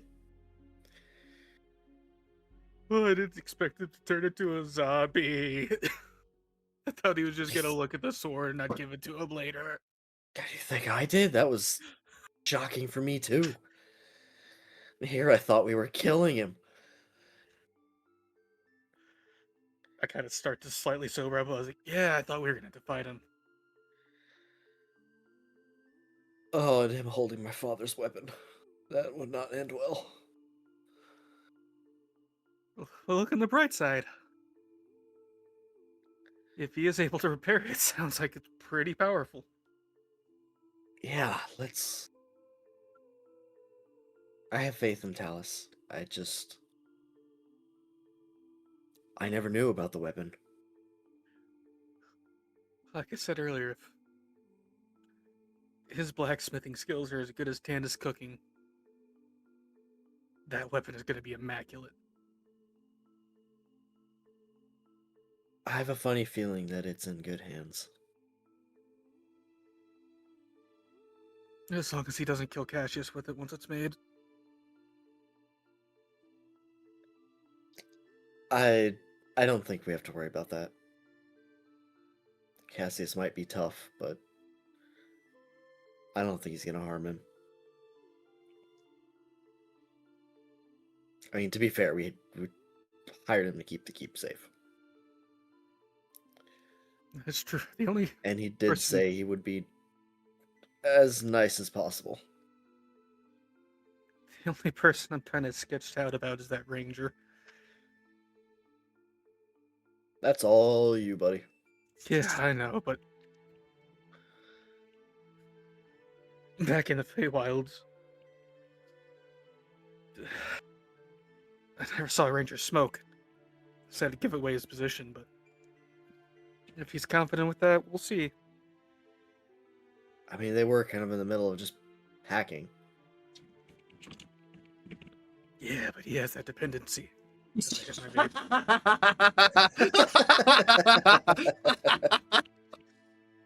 vape. You want to go see the Simon guy? Yeah, let's go meet up with Simon. We've got work to do. I put 2 gold pieces on the table, which is probably more than enough to pay for Definitely. probably like 10 beers. Yeah, definitely. Just like, thank you for listening to me cry. Oh yeah, no problem. Come back anytime. You're gonna be giving me gold. Come back anytime. Oh, that guy's in trouble.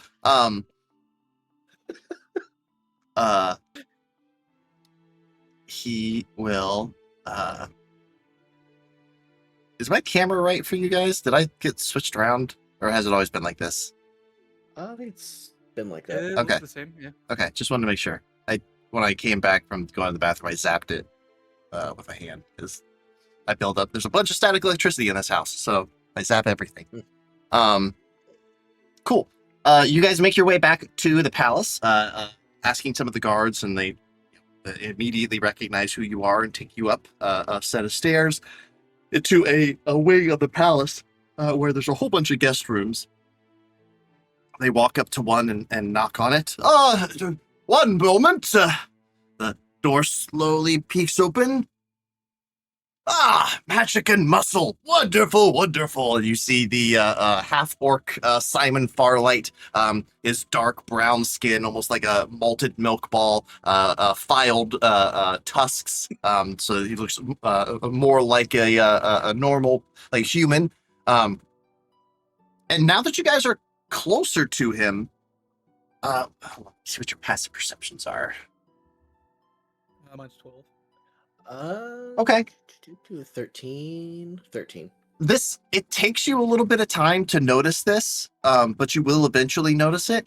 Like his head is like, he's bald. It's super duper shiny. It reflects light really, really easily, right? But there's this like smudge or like this reflection, like right on his forehead that doesn't actually move like a reflection should, but it looks like a reflection. But it's just this like constant little golden glow right on the middle of his forehead. Well, please come in and shut the door behind you. Oh, good. Oh, are you ready to leave? We are. We're First thing Timon's gonna say, which I'm gonna ask if I can roll for persuasion on this. Mhm. I'm gonna shut the door and be like, I'm not drunk. Oh, all right. If you want to be not drunk, let me know. I do have a... Oh my god. What was it? What was it? What was the natural? Natural 20. Ah, Up cock to a 30. good. I didn't think that you were drunk, but I just throw up thumbs like, yeah. well, I wasn't crying either. I definitely wasn't crying. good. It's Like 2 rolls. it's okay to cry sometimes, I suppose, but regardless, are you both ready to go and get this started? Yes. We are. Good. I am quite ready to go home myself. You see, he's like already starting to sweat pretty profusely. Please, stand back for a moment. This will take me about 10 minutes. He pulls out a piece of chalk from his voluminous long sleeves that he has on, and he starts drawing onto the ground and creating a teleportation circle. I'm eating a cookie Okay. as I watch. Fascinated by this. All right. After about 10 minutes, or almost 10 minutes. All right, my friends. Do you have everything that you need? Believe so. So I think how so. does this work? Do we We just clap our stand. hands? Oh no! We just stand in the circle, and I will complete the final etching, and then we will be teleported back to my tower.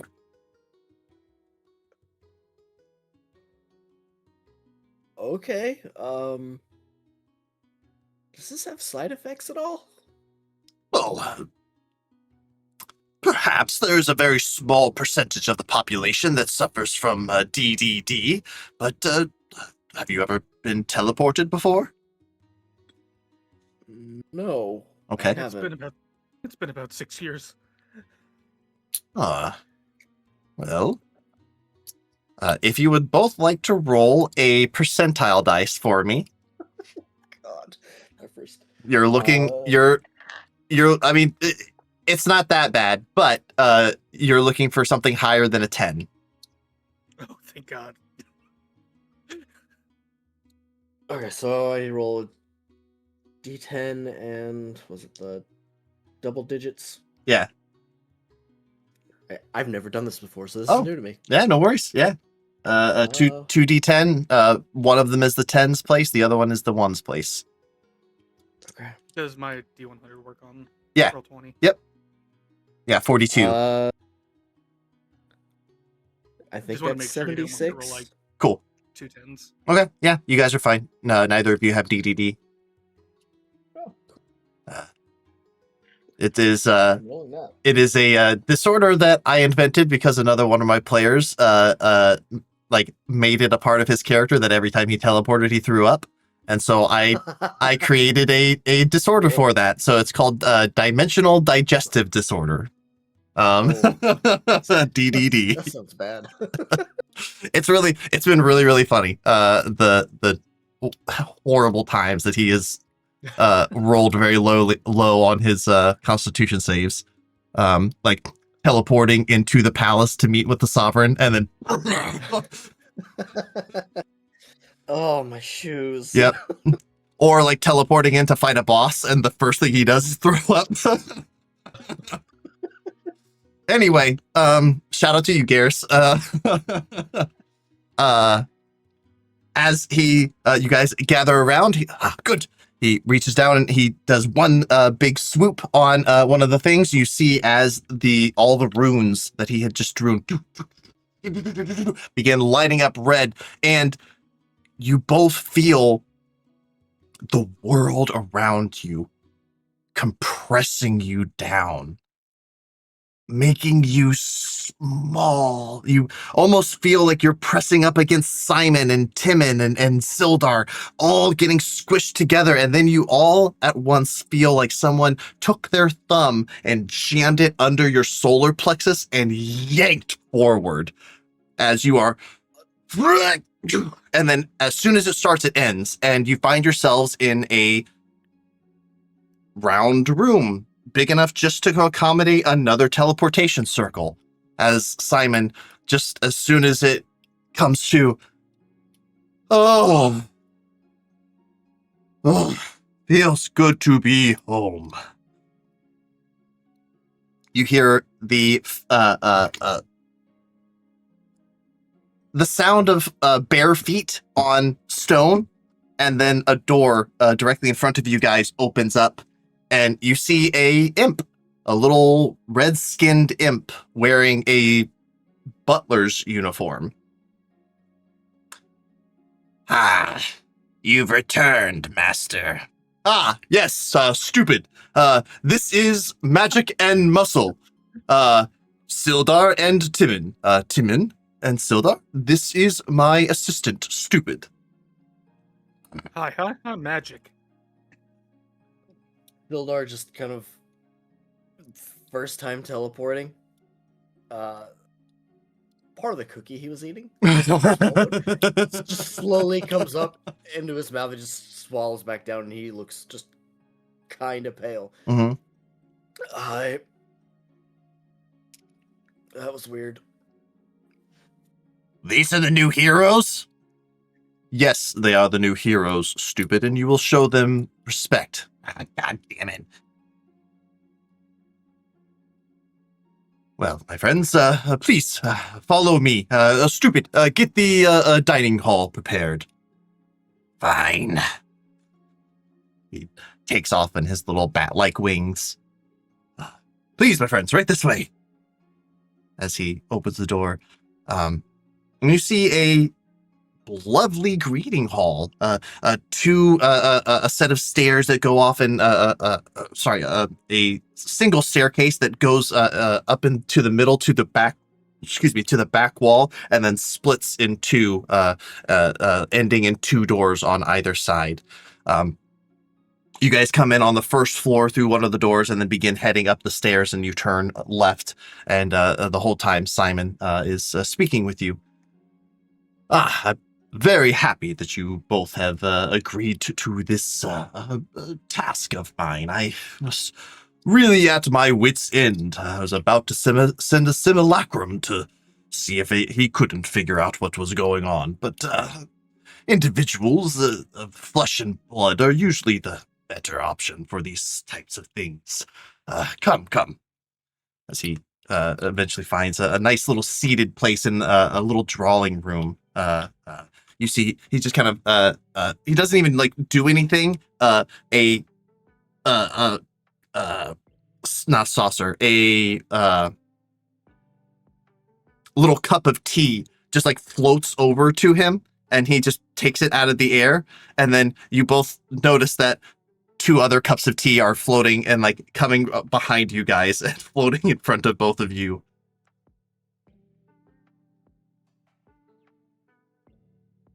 Please. Okay, then. I'm looking at Sildar to see if he takes the first sip. Oh, I can assure you it is quite safe. My unseen servants are quite skilled at brewing of tea. I don't doubt that. Just, I don't see much magic. But thank you, and I do take a sip. It is good tea. It's like it's like that perfect black tea, that just the right amount of bitter, but there are sugars and sweeteners available. But it is a good tea. That is delicious. I do grab a sugar cube or some sugar just to add a little bit more. It's like, wow. Yes, I take a sip. it is. I think Timon, once he explains, like Timon, you almost like scrunch your face up because it's really bitter for you being a Feywild creature. I was gonna say, I was gonna grab a bunch of sugar and then immediately give insulin. Yep. Simon will say, yes, a special blend from a friend of mine in the Underdark. I'm not surprised that it is not to your palate, Timon. Normally those of the Feywild and the Underdark don't have the same palates. Well, on to business, I suppose. I have a bit of an issue. I am responsible for the looking after and the safety of a small village to the north of here. You may be familiar with it. It is known as Phaeton. It is a location of a Fey gate as well. Wonderful people and great producers of twilight honey. One of my favorite midnight snacks, if I am being honest. And he kind of pats a pretty rotund belly. He's definitely not a thin person. But within the last several months, a bit of a strange occurrence has happened to poor Fate. A storm of not unsubstantial proportions has formed near the village. And along with the storm, a great number of gigantic wasps have appeared. Now, as far as I have been made aware, these wasps have not harmed any persons as of yet. But before I came to your coronation, or your induction, whichever you wish to call it, one of the villagers, the chief, a man known as Manny Frillbend, let me know that several goats and a horse were taken just before I left. This does cause me a bit of concern, as I do not want a person to be taken next. But the appearance of these wasps is an opportunity that I do not wish to pass up. So, Hearing that Phaeton's under attack, Timon immediately sobers up. He's like, just thinking to himself, he's like, that's where I came from. I've met this man before. He was one of the people that welcomed me after Sir Petalord teleported me. I immediately turned to Sildar and go, we need to go now. Didn't we know what danger lies ahead of us? Apparently giant wasps. Well, I will tell you all that I know, and I will point you in the direction of the village. Now, first off, the storm seems to be unnatural. Though I cannot divine its source, it is slowly growing. I have not looked outside since we have arrived, but I would imagine that it has reached as far south as my tower now at this point. A truly massive storm that we are talking about. My request is a simple one, but there are some complexities that may provide greater rewards. I would ask that these wasps be eradicated, removed, by whatever means necessary. Judging by their rate of appearance, I suspect that they have a hive. Hive means that they have a queen. So, in order to dispel the hive, the queen will need to be destroyed to ensure that they cannot go somewhere else. Do not concern yourself with killing every wasp in the hive. Merely the queen needs to be taken out. I am willing to offer 5,000 gold pieces for the completion of this task. In addition, if you would be able to, I would like a pheromone sac to be collected from these creatures, and I will provide a bonus of 500 gold pieces for up to 3 pheromone sacs. If you can retrieve the pheromone sac of the queen, I will offer an additional 1,000 gold pieces. Or we could perhaps work a different kind of exchange with one of the items that I have been working on. Finally, if you do find any pupa, any small wasps, baby wasps that aren't fully formed yet, if you can bring me some of those, I would also be willing to offer an additional bonus.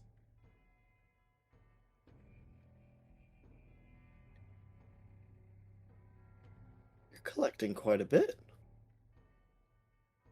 My main concern is the eradication of the hive, but I will not, I do not want to pass up the opportunity for study.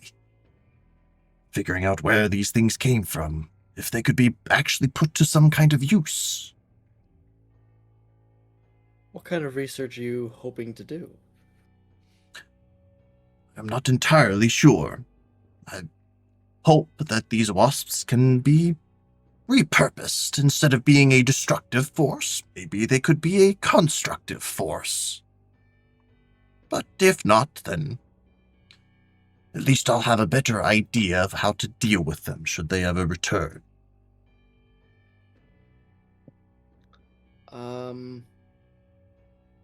Can I roll an insight check on him? Absolutely. Just to make sure he's telling Yeah, the truth. absolutely.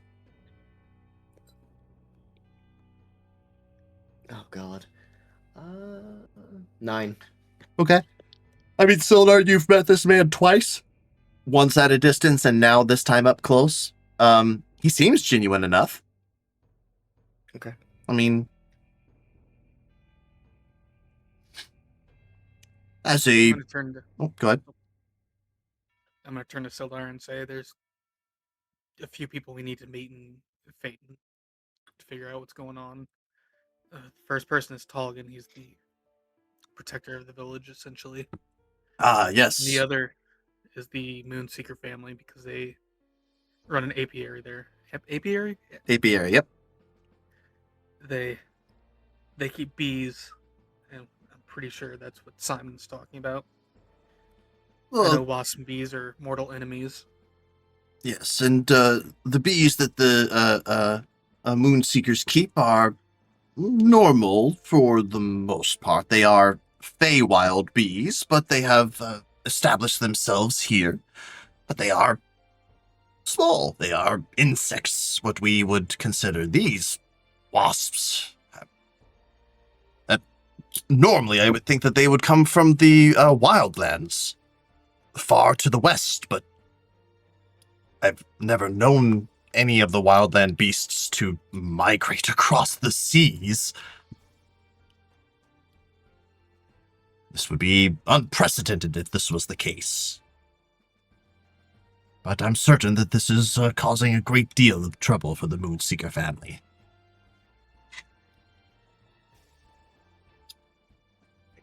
I think those are our first 2 points of interest we need to check out. I agree. Coming from someone who knows Phaeton pretty well. And you're taking the lead on this. You know much more than I do. Well, that's a example of something that you may be able to take as a bonus. He puts 2 fingers in his mouth and gives a really shrill whistle, and you hear the of footsteps, and then you watch as a pair of boots run down the steps and then run up to Simon as he's sitting on the little couch and stop at him, and you watch as the tongues of the boots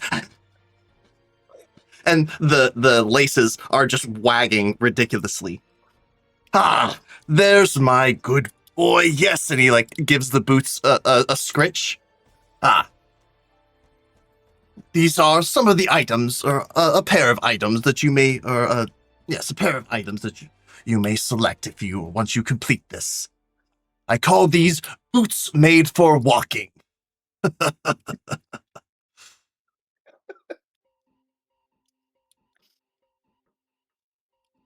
Okay.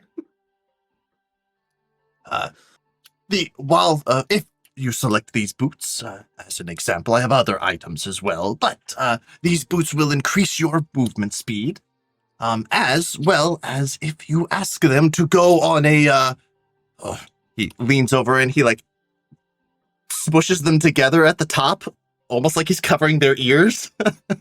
He's like, if you ask them if they want to go on a walkie, then you will be able to double your speed for 1 minute. You can only utilize this once per day. I will recommend that you make sure that you walk a great deal and do not fall asleep with them on. If you do not give them enough walking, you can sometimes wake up not where you went to sleep. Interesting.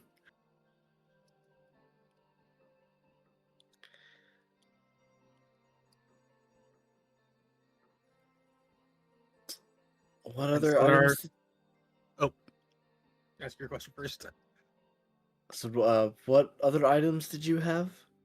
Oh, several different items, but I'll just show you one more. He reaches into his pocket. Are you familiar with the spell Magic Missile as he begins putting on a glove? Oh, no, it's a ring. He puts on a ring. I'm sorry.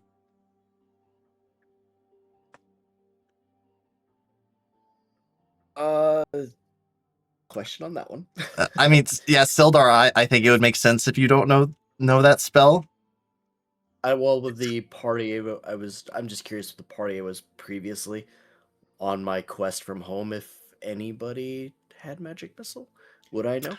I mean, it's not a high level spell, so I have magic missile now. yeah. So yeah.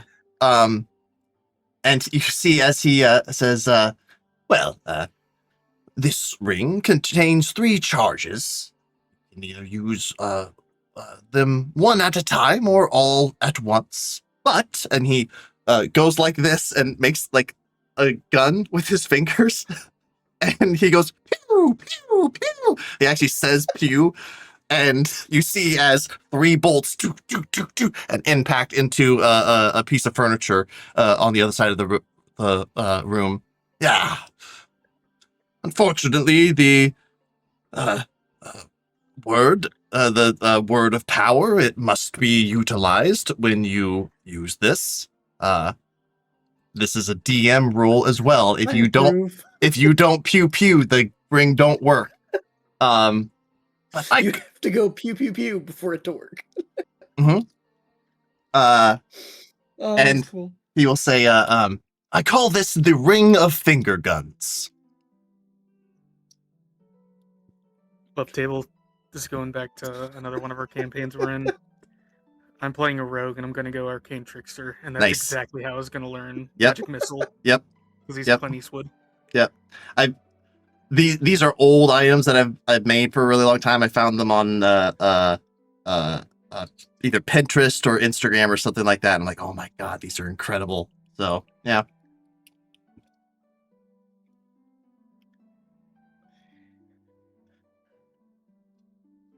I'm pretty sure we've made our decision, or at least Timmons made the decision for us, that we should definitely be going to help eradicate these wasps. Very well. Well, Stupid is preparing a meal for us. Feel free to stay for dinner, and you may leave at your leisure. I do recommend leaving in the morning. The forest can be dangerous at night. Okay. I agree with that, even though the only reason I have to take a short rest is to get 1 bardic inspiration back, but... How long is the travel? It should only take you about a day. If you leave in the morning, you should arrive there before the fall of night. Okay. Would you happen to have any supplies for us before we head out? Oh, yes, I would be able to provide you with a few things. He snaps his finger, and Stupid just magically appears right beside him. And he's got like a little chef's hat on that's cocked off to the side. He's like, I was in the middle of a souffle. Well, you could start over. It's fine. I'm not, bitch. What do you want? We need some supplies for our dear friends. Go get me the potion box. It's right over there. You couldn't get it. Please go get me the potion box. Yes, master. He goes and he flies to the other side of the room. Simon just looks at you all. Good help is so hard to find sometimes.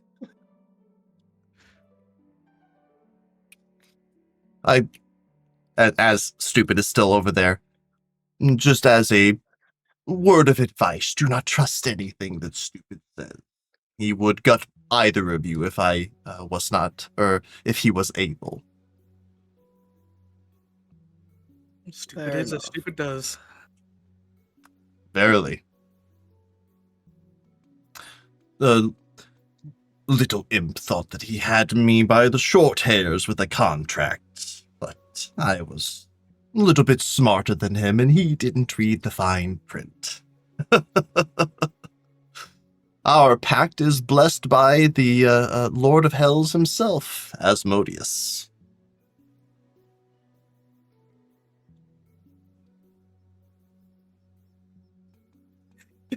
I mean, kind of feels pity towards him. Like, wow, you got tricked. That sucks.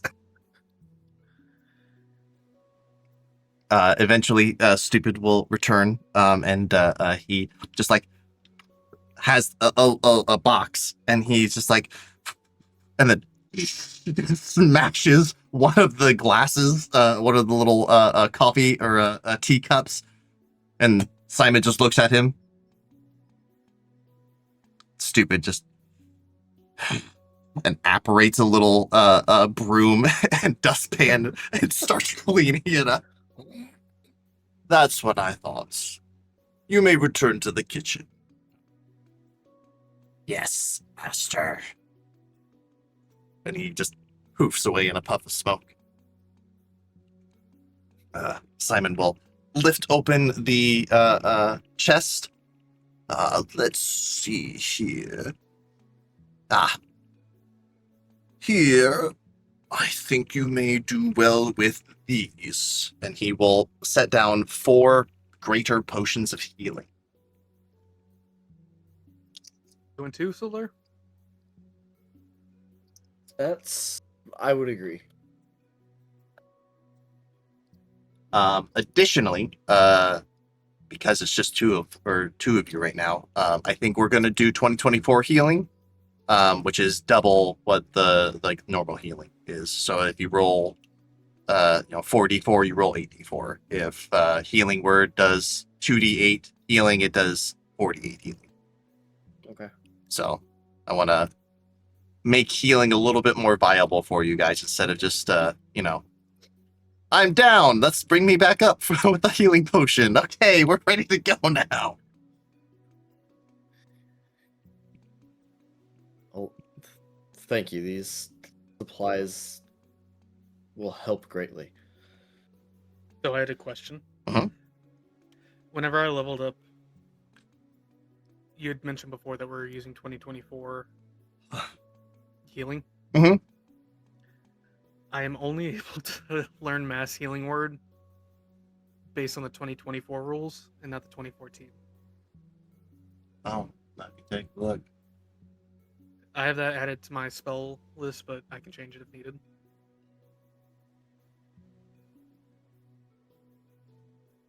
No, your cure wounds is 2024. Mass healing word. It doesn't say legacy by it.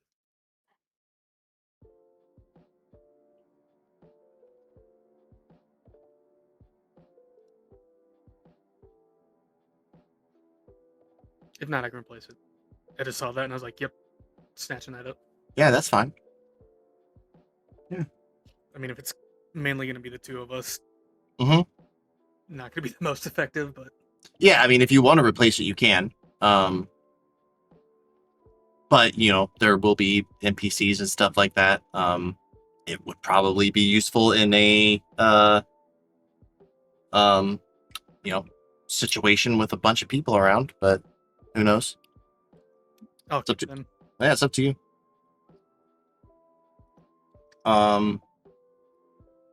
Yeah, cool. Well, I hope that these are useful to you. Apologize that it couldn't be more, but I think that you should be. So this should be sufficient for you.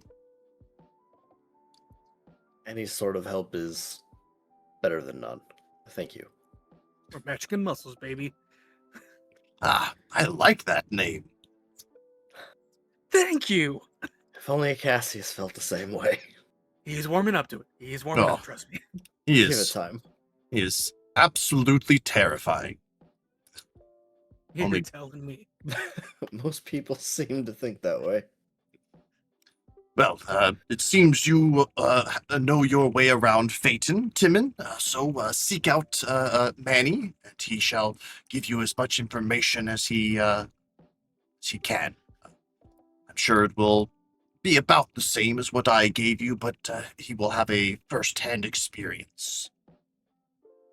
I'm Hopefully, you'll certain. be able to point us in the a more directed location. I'm quite certain that Master Aurorus Master Taugen will have a good grasp on that as well. He is quite a skilled ranger. He's probably already tracking him. I would hope so. That is why I requested his presence from the Sealy Court. I'm gonna bite my tongue not to reveal too much information. Sure. Because I don't know if I 100% trust Simon yet or not. Yeah, that's fine. Yeah.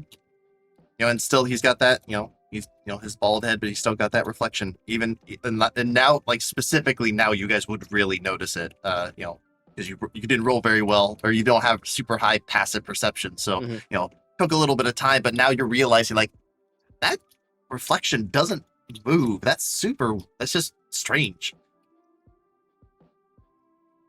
I'll mention that to Sildar later. Sure. Well, my friends, please make yourselves at home. If you need anything, just call out to Stupid and he will show you. If you go through that door and take a right, you will be make your way into the dining quarters. On the opposite side of that room will be another door, and that will take you to your quarters. The rooms will accommodate whatever needs that you have. Simply think about it before you open the door. If it's not to your liking, shut the door and try again. Okay. Sildar, I'm like, we're still sleeping in the same room, right? Yeah, of course. That's not changing. Well, I have some catching up to do on some studies and a couple enchantments to check up on. If you need me, Stupid will be able to get a hold. Thank you, Simon.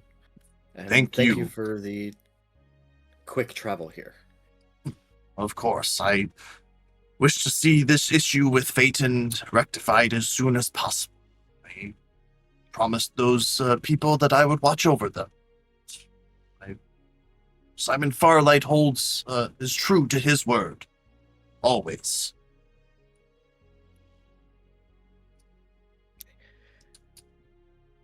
We'll try and take care of this quickly for you. Good. He stands up and just kind of gives a little nod, and he will walk away and disappear through another door that he didn't tell you to go through. As he goes through the door, do we see anything as it opens? Make a perception check. 10. 10? Okay. But 18? 18. Okay. Sildar, and it's a problem of positioning, right? Like, Timon has just got the better position to get a better view. But the way that Simon opens the door and then steps in, he's kind of blocking everything. But you do see him like come in, and then he cracks his knuckles. Where did we leave off? As he disappears and the door just magically shuts behind him. Timon, you see a room with several different tables, and at it looks like there's tables that like surround the outer walls of the room, and then a couple big tables in the middle. And each of these tables has a little like stand that seems to be able to hold all kinds of things, like not quite like vice grips, but almost like magical vice grips, basically. And you see like a staff on one of them. You see a little piece of glass on another. You see a pot in another. Yeah, just all kinds of different stuff. I'm posting it in our Discord group. This is my face when I see this. Oh, okay. Okay. Okay. I'm not gonna say anything to Sildar until we actually leave. Okay, Saitama. Um, now Tim is gonna have to do 100 push-ups, 100 sit-ups. I would fail after 10, physically and in character. All right. Guys, go eat. Yeah, Yeah, Sildar just goes eat and I'm gonna. I open the door to the dining hall and say, "Hey, Stu, how's the souffle?" Fine, my I God. managed to salvage it. Like you Glad to hear care. I don't know if it'll kick up Tanda's cooking, but it smells delicious. It has to. So wouldn't want to lose your job. It'd be worse than that. I get turned into a lemure. Make I it turn to Sildar. I'm like, let's not torment him. make history checks if you want. both of us are just Timon. If you want to like understand what he said, like you know what I mean. Like if you think your character might, if you don't care, don't roll. You know, it's just an imp bitching about things. I already rolled. No, Sildar doesn't care. Okay.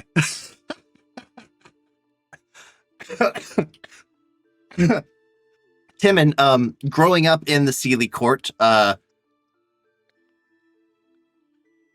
biology of all kinds of creatures was part of your study, right? And you know that creatures of the abyss or of the infernal planes, of the hells, and from talking with Simon, it seems that Stupid is probably from the hells, not from the abyss. He's a devil imp, not a demonic imp. As he devils have a very strict hierarchy, and at the very bottom are lemures. They're basically just like floating skulls on fire, and they're like the bitches of the hells. The lowest rank. Nobody takes them seriously. Everybody gives them shit. That's usually the same for imps too, but lemures are even lower than imps. So he's very invested in not becoming a lemure. Just lean in and whisper to Sildar. My mom would hate that I'm talking to this guy. Why do it? I don't think he had a choice. I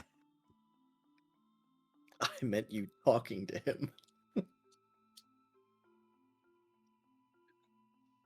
I guess we get our food. I'm just gonna be like, yep, that fucking sucks for him. It's not great after being spoiled by Tanda's food. It's okay. It is like very much a home cooked meal, but a home cooked meal by somebody who just doesn't give a shit. Like it It's has not your grandma's home cooking. yeah, it has the flavors that it's supposed to, and that's it. There's nothing special about anything.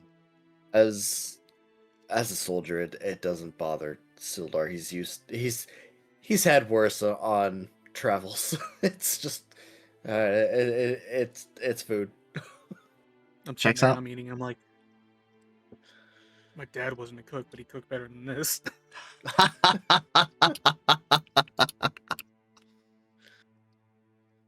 Eventually, you fill your bellies and find your rooms. What does the optimal room look like for Sildar and Timon as you guys are staying together? Probably two completely split. Oh, Yeah. you don't want to have beds together this time? No, I do. I just don't think Sildar Oh. wants it. I keep opening and closing the door, and I'm like, fuck, the beds aren't close enough.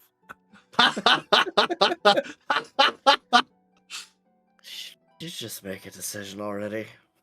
I'm gonna open the door one last time.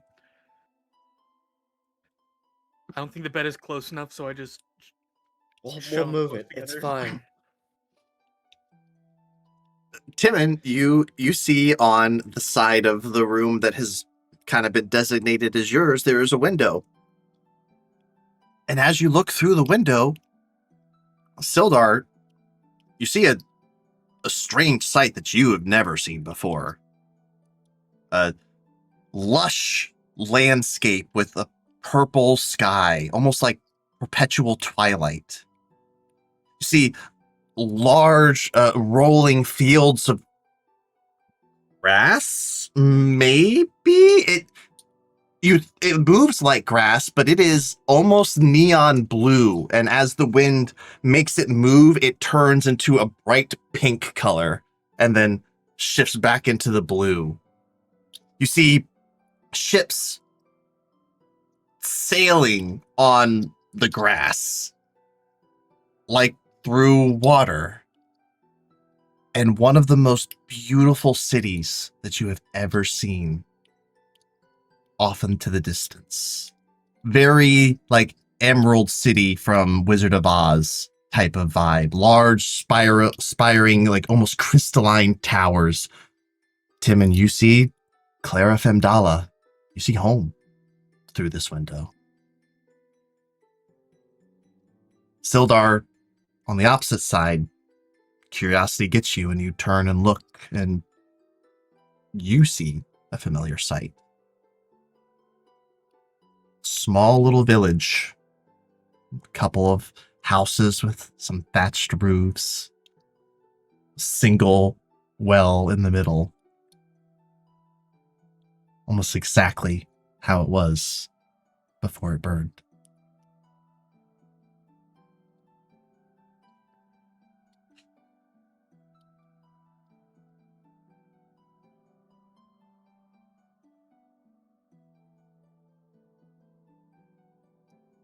I put my hand on the glass of the window and I'm like, is this really home?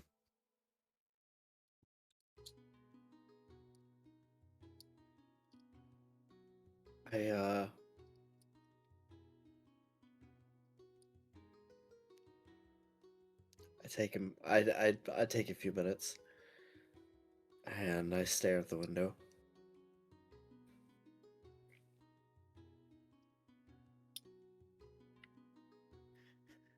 Am I allowed to ask on the map where we're looking? What do you mean? Like, are these landmarks that we can see? Or is it just... Oh, Timon, you don't think that this is a real image at all. This is very much an Okay. illusion. This is totally an illusion. So I'm just holding my hand up to the glass. And I realize it's probably something fake. I'm like, fuck you, Mom. He's trying to pull me back. Won't work this time.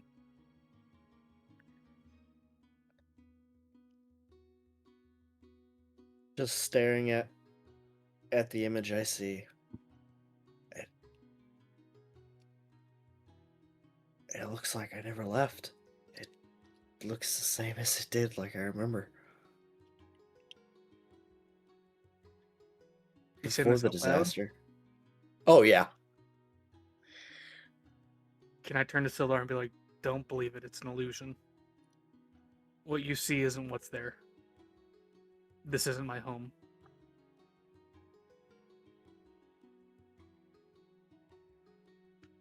Everything is there. The well, the playground.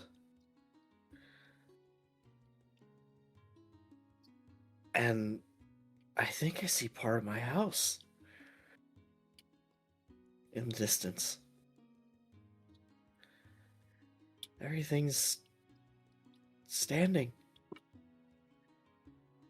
Can I walk up to him? Yeah, Shake him? Oh, absolutely. he just stepped away. No, yeah, you absolutely can. I walk up and I just put both my hands on your shoulders and start shaking you violently. It's not real.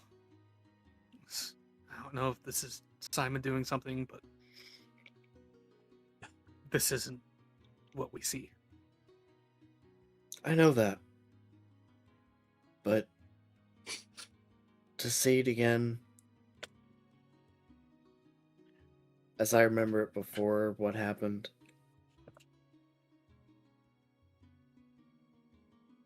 It's nice. It's a good memory. There's one thing my mother taught me, it's not to dwell on memories. They can eat through your defenses and attacks. I've been gone won't- from home 8 years. Probably close to 9. And they want us to be comfortable. This is as comfortable as I'm getting. We have 5,000 gold on the line. We can't fall to our delusions.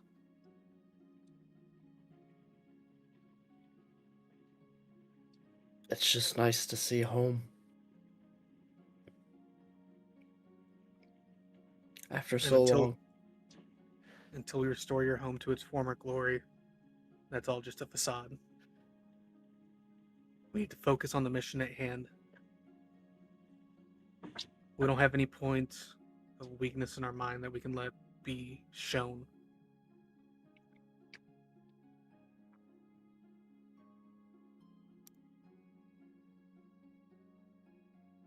I know your backstory is more tragic than mine, but we can't let the delicacies of our past life affect the future actions of our current life.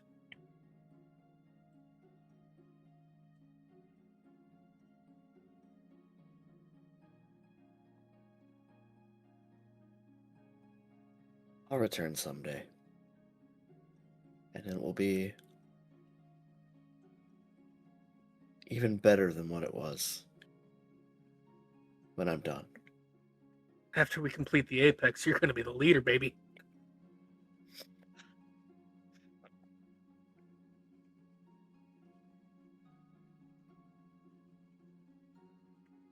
Sildar goes to sleep. Before I go to sleep, I think my bed is a few inches too short from Sildar, so I push it very slightly closer as he's trying to go to bed. Awesome. You can take a long rest if you would like. Woo!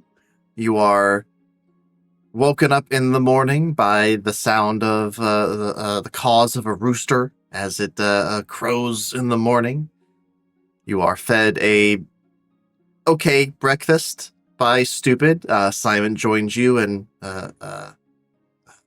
just kind of chit chats with you. If you guys have any questions for Simon about that, you can ask him now, or we can say that you can send them in the Discord as well later. But do you have any questions now?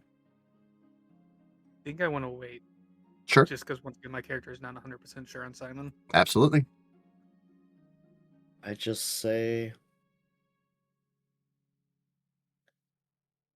I wasn't expecting the window last night, Simon. Oh, what did you see?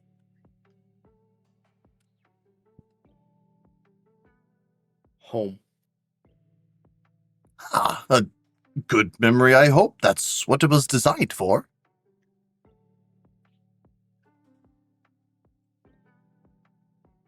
Better than you know. Ah, well, good. I spent a great deal of time on this tower, trying to make it just right. Every now and again, I need to make alterations, but I am very pleased to know that the rooms are working as intended.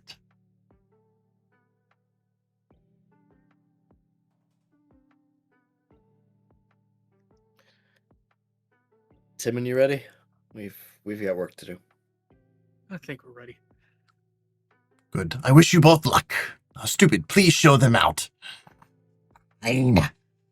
Stupid, does the same motion that he did to apparate the broom in his hand, but instead he apparates an umbrella. Come on.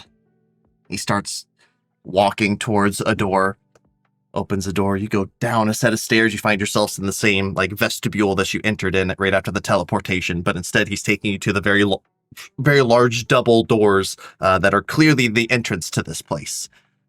And as he gets to the entrance, and before he even opens the door, he opens up the umbrella, opens up the door. You see, as he walks outside and just kind of gestures, "Come on, you gotta go."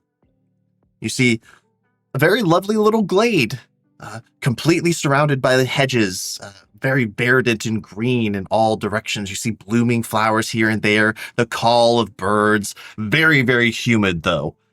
And Stupid will just be standing there, but there's no rain at all. He's standing out there with you. "All right, well, Phaeton's that way."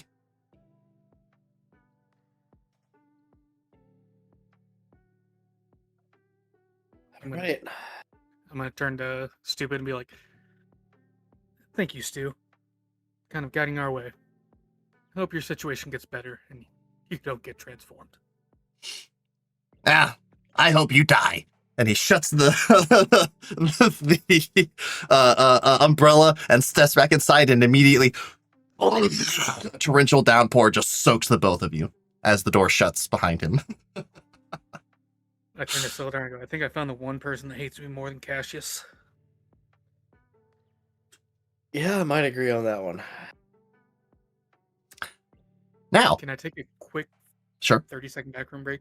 Oh, I was gonna play us off and Okay. have- can- so before we end, can I get a D20 roll from one of you? This is going to be a travel roll. I have a travel table that I use, so there's no modifiers to apply to this. So just one of No you rolls a modifiers? D20.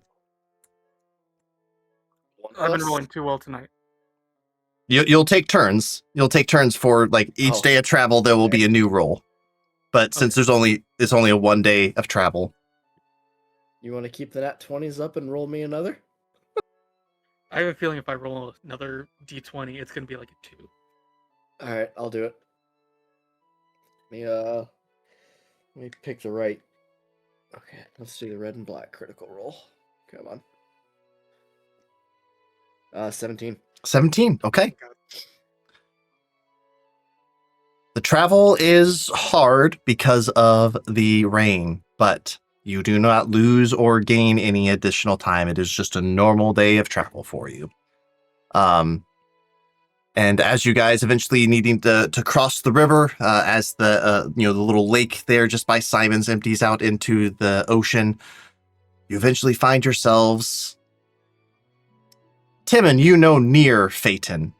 But as you get close and following the road, all of a sudden, 3 arrows in quick succession land down at your feet, and you hear, "All right, I don't think you want to be walking any farther than that. State your business, or become a pincushion." Is this a voice I recognize? It is a voice that you definitely recognize, Timon. This is definitely Talgan, speaking to you from a vantage point high up in a tree nearby you. I just shout out, "Hey, Talgan! Guess who's a hero now?" "Oh, is that Timon I hear?" The Oh. one and only. You hear, Sildar, you watch as flipping out of a tree gracefully, doing a couple somersaults and landing perfectly right in front of Timon, and then wrapping him up in a big old hug. "Oh, come here, you!" You see a gold skin Eladrin elf. Long golden hair, golden skin, all kinds of summer flowers as a mantle on his back, and a beautiful longbow now strapped around him. As he, It's been quite a few years, hasn't it? "Oh, hi! You're a hero now." Yeah, I had dreams of being a legendary performer, but I guess God had different plans for me. Well, you know what they say about these material plane gods? They work in mysterious ways, eh? Come on, man, he's gonna shit himself. Come on. He starts trotting away. I'm trying to keep up. I'm like, this is my buddy Sildar. He can be a bit gloomy sometimes, but he's a great fighter. Oh, greetings, Seldar. Talcanaroris at your service. And he does a very flamboyant bow. Nice to meet you. Timon's not mentioned you before. He looks at you, Timon, and just goes like this. I didn't really talk much about the past life to him after I got here. And here I He thought knows. we were friends. You just wait, Sildar. He'll forget all about you too. Ungrateful, these Fey children. I tell you what. I don't think I could forget about Sildar after what he's done for me. They don't grow up until they're at least 2 centuries old. I'll tell you, Sildar. He is just gonna be exasperated, and you will see as he leads you through the pathway through these trees, still absolute torrential downpour, to a lovely little village of Phaeton. And that's where we're going to end it for tonight. And we'll 6 more hours. Come on. I'm sorry. I'm sorry. It makes sense to end it here, because if we don't end it here, we're going to get into a whole nother thing, and then I will have to do 6 hours, and you guys don't. I'm okay. 3 hours of I'll need combat. sleep. Listen, I've done 12-hour sessions before. It's awful. It sucks. But I'll do them when they're necessary, and unfortunately, tonight is not one of those times. So. But that is going to be it for tonight. Thank you, everybody, for watching. That was a lot of fun. I can't say I'm super surprised by anything that you guys did, but like that was it was still pretty good. I'm real happy with how things turned out. Yeah, that was interesting. Yeah. Cool. All right. Well, we are Magic and Muscle. We stream every other Thursday. I also have another game that I stream every other Sunday. So this Sunday coming up, we're going to be playing Storm King's Thunder. Scratch that. We're doing the side game. We're playing the Hidden Shrine of Tomoa-chan. They're getting into some real good shit with that. So tune in this Sunday, and thanks very much. So, what? Oh, I'm sorry. You guys plug your stuff too. I always forget to do that. I'm so sorry. It's all good. You want to go first, Jared? Sure. My name is C2A Jared. I stream on Twitch, twitch.tv/C2AJared. Play a lot of Overwatch games with 50 and other friends. Mix the games here and there. I also run D&D almost every other weekend for 15 and some of our friends as a DM. 50 Shades of Spray with Z on the last S of Shades. I know, super confusing, but I mainly play competitive FPS shooters like Overwatch, Valorant, Counter-Strike, or any game that kind of piques my interest, but you'll find me streaming almost every day unless I have something planned. Cool. Yeah, check them out. Go bug them. Tell them to roll initiative whenever you jump into their chat. That's what I normally do. I'm gonna have to keep I mean, playing that's around now. literally.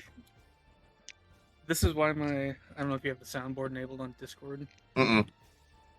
No, I had to turn it off for another one of my games. They abused it, so I haven't. It still works for them, but I have it muted for myself, so I don't hear it because they kept quacking like a duck all the Every time I join your channel Uh-huh. or Jared's channel, Clove from Valorant, who is a Scottish chick, she has a line whenever she first spawns in, and that's what I use for my D&D Discords, and she just Okay. goes, roll for initiative. Oh, that's cool. That's really cool. I need to figure out how to do that and do something simply. But all right, well, that's us. We will catch you all later. Bye. See you.